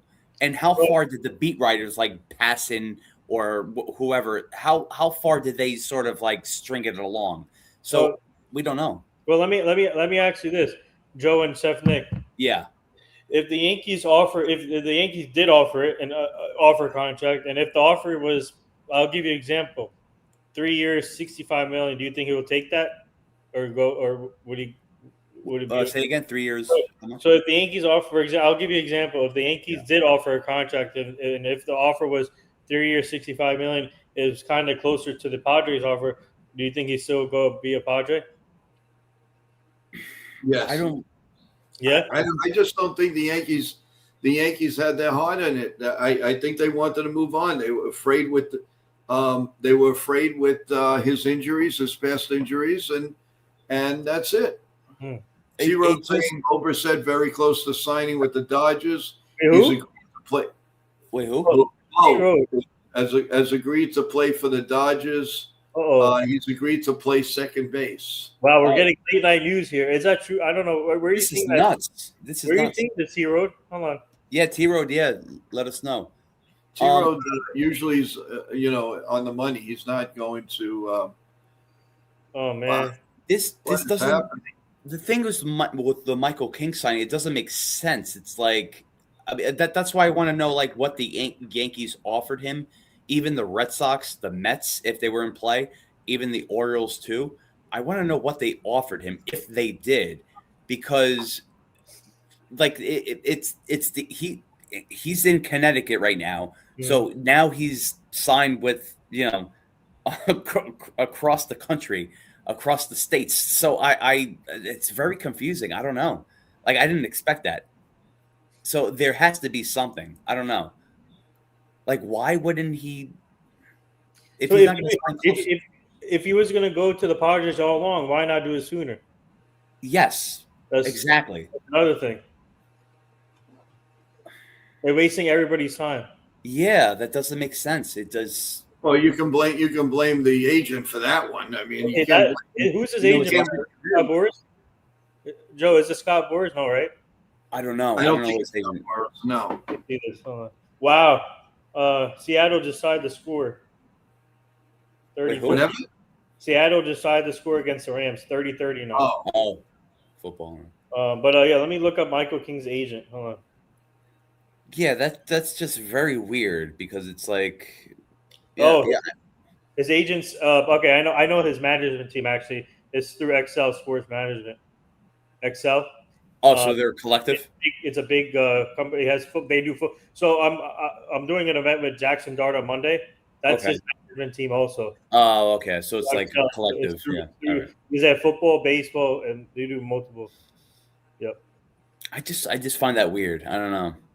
I find that weird. There has to be something. I think the Yankees might have gone like 18, 19, but they were not going 25. No, yeah, they weren't going that high. Yeah, like even I don't know. It's just something about that is not right. And that has nothing to do with people saying, "Oh, they're cheap." It has nothing to do with being cheap. They went through it with Michael King. They are afraid. I guess they feel they have enough in the minor leagues that they're going to show in spring training, and one or two people are going to make the team. Hey Joe, but there's other relievers out there still that the Yankees can get in the trade market or trade market. I'm not worried. I think Mason Miller would be a good target for the Padres if they do the trade. Obviously, there's some relievers out there that they can do, but we need to find a lockdown eighth inning guy. That's what we need, and I don't know. I mean, it's just let's see what happens. Yeah.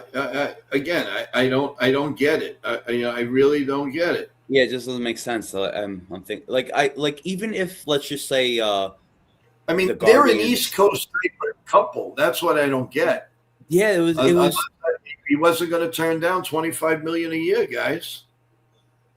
I mean, I don't know. I'm not a baseball player, but like. Are you, Joe? Are you texting the person that you know closely? Yeah, but not answering. Oh. So it must have been, hush hush or whatever. But let's see. I mean, again, Yankees were after. I mean, kind of like with them, but I'm not gonna be defeated because Michael King didn't come to the Yankees. Yeah. No, I'm not gonna. That's still another name. I mean, if out of the let's say 3-4 guys, he was the last one on the totem pole. So I am not going to lose sleep because the Yankees lost Michael King. I'm not angry. I'm not disappointed. I'm just a little confused. I guess I think it's just the way how it played out at the end. Yeah. That's how it played out. But you listen. We're not in the room of negotiations. He might have gotten 18 million a year from somebody, 19 million. He saw 25 million and decided, you know what, guys, I'm going to take it. I'm just going to take it. Period. Yeah. Well, they did make another underrated signing, in my opinion. This could help out Tristan McKenzie. So they signed him to a minor league deal. The pitcher from the Guardians. He's pretty good. Oh, the guy from the Indians. Yeah, Guardians. Tristan McKenzie. He has a lot of the Guardians. He has a lot of talent, but he's lost a lot of confidence. Yeah, but he throws a mean fastball. Yeah, that's a under the radar move. again, that's still bargain shopping, but at least it's a No, name. not for That's, the Yankees. He's going to the Padres. oh, he's going to the Padres. I thought you said the Yeah. Yankees. No. No, Padres. Padres. Yeah. Heard him. But yeah, so now the Yankees, they have to shift their focus to maybe make a trade. I want Mason Miller. If we can get a guy like Mason Miller for the eighth inning guy, by the way, he's pitching for Team USA along with Benhar. Oh, yes, Oh, that's they're right. all going to Team USA. That could be a preview for the Yankees bullpen right there. Hopefully. That's true. I'm not Yeah. saying it's going to happen, but you can potentially see a preview of it. Let's see. Yeah, it should be exciting. But well, guys, look, we'll see what happens if the Yankees make a move in the night. We'll be back. If not, Well, thank you, Benji, for that news. Yeah, Benji. Thank you, brother. And Ken. They both basically. Thank you, Ken. Thank you. And guys, we'll take this up again tomorrow morning at 9 a.m. If there's any trades or anything, we will be on top of it. No worries. So relax, and thank you again for being with us all the way through. Appreciate. Thank you for all the super chats, the memberships. Thank you to Maria and Sal for making this stream so joyous. Thank you to Nitin for everything that you do, and the super chat, and also, of course, Chef Nick and all, always, and everybody else that's going to be on with us tomorrow, and then the weekend. Don't forget, Sunday night we have the wrap-up show of everything going on. It's your favorite show, guys. You love it. You asked for it. We've given it to you, and you're acing it every week. So we will see you then at 8 o'clock. But we're on before. Yeah. What was Scubo's pitching for Team USA. Yep. the USA, yeah. Gotcha. So happy holidays, everyone. But we'll be saying that for the next 7 days. Actually, 6 days pretty soon, and 5 days to Christmas Eve with the great food, with all the fishes and whatever you eat on Christmas Eve. So, guys, thank you. God bless you all. God bless America. Let's go, Yankees. Everybody stay healthy. We love each and every one of you. Thank you for a great stream. We'll see you at 9 a.m. sharp. Good night, everyone. Good night, guys.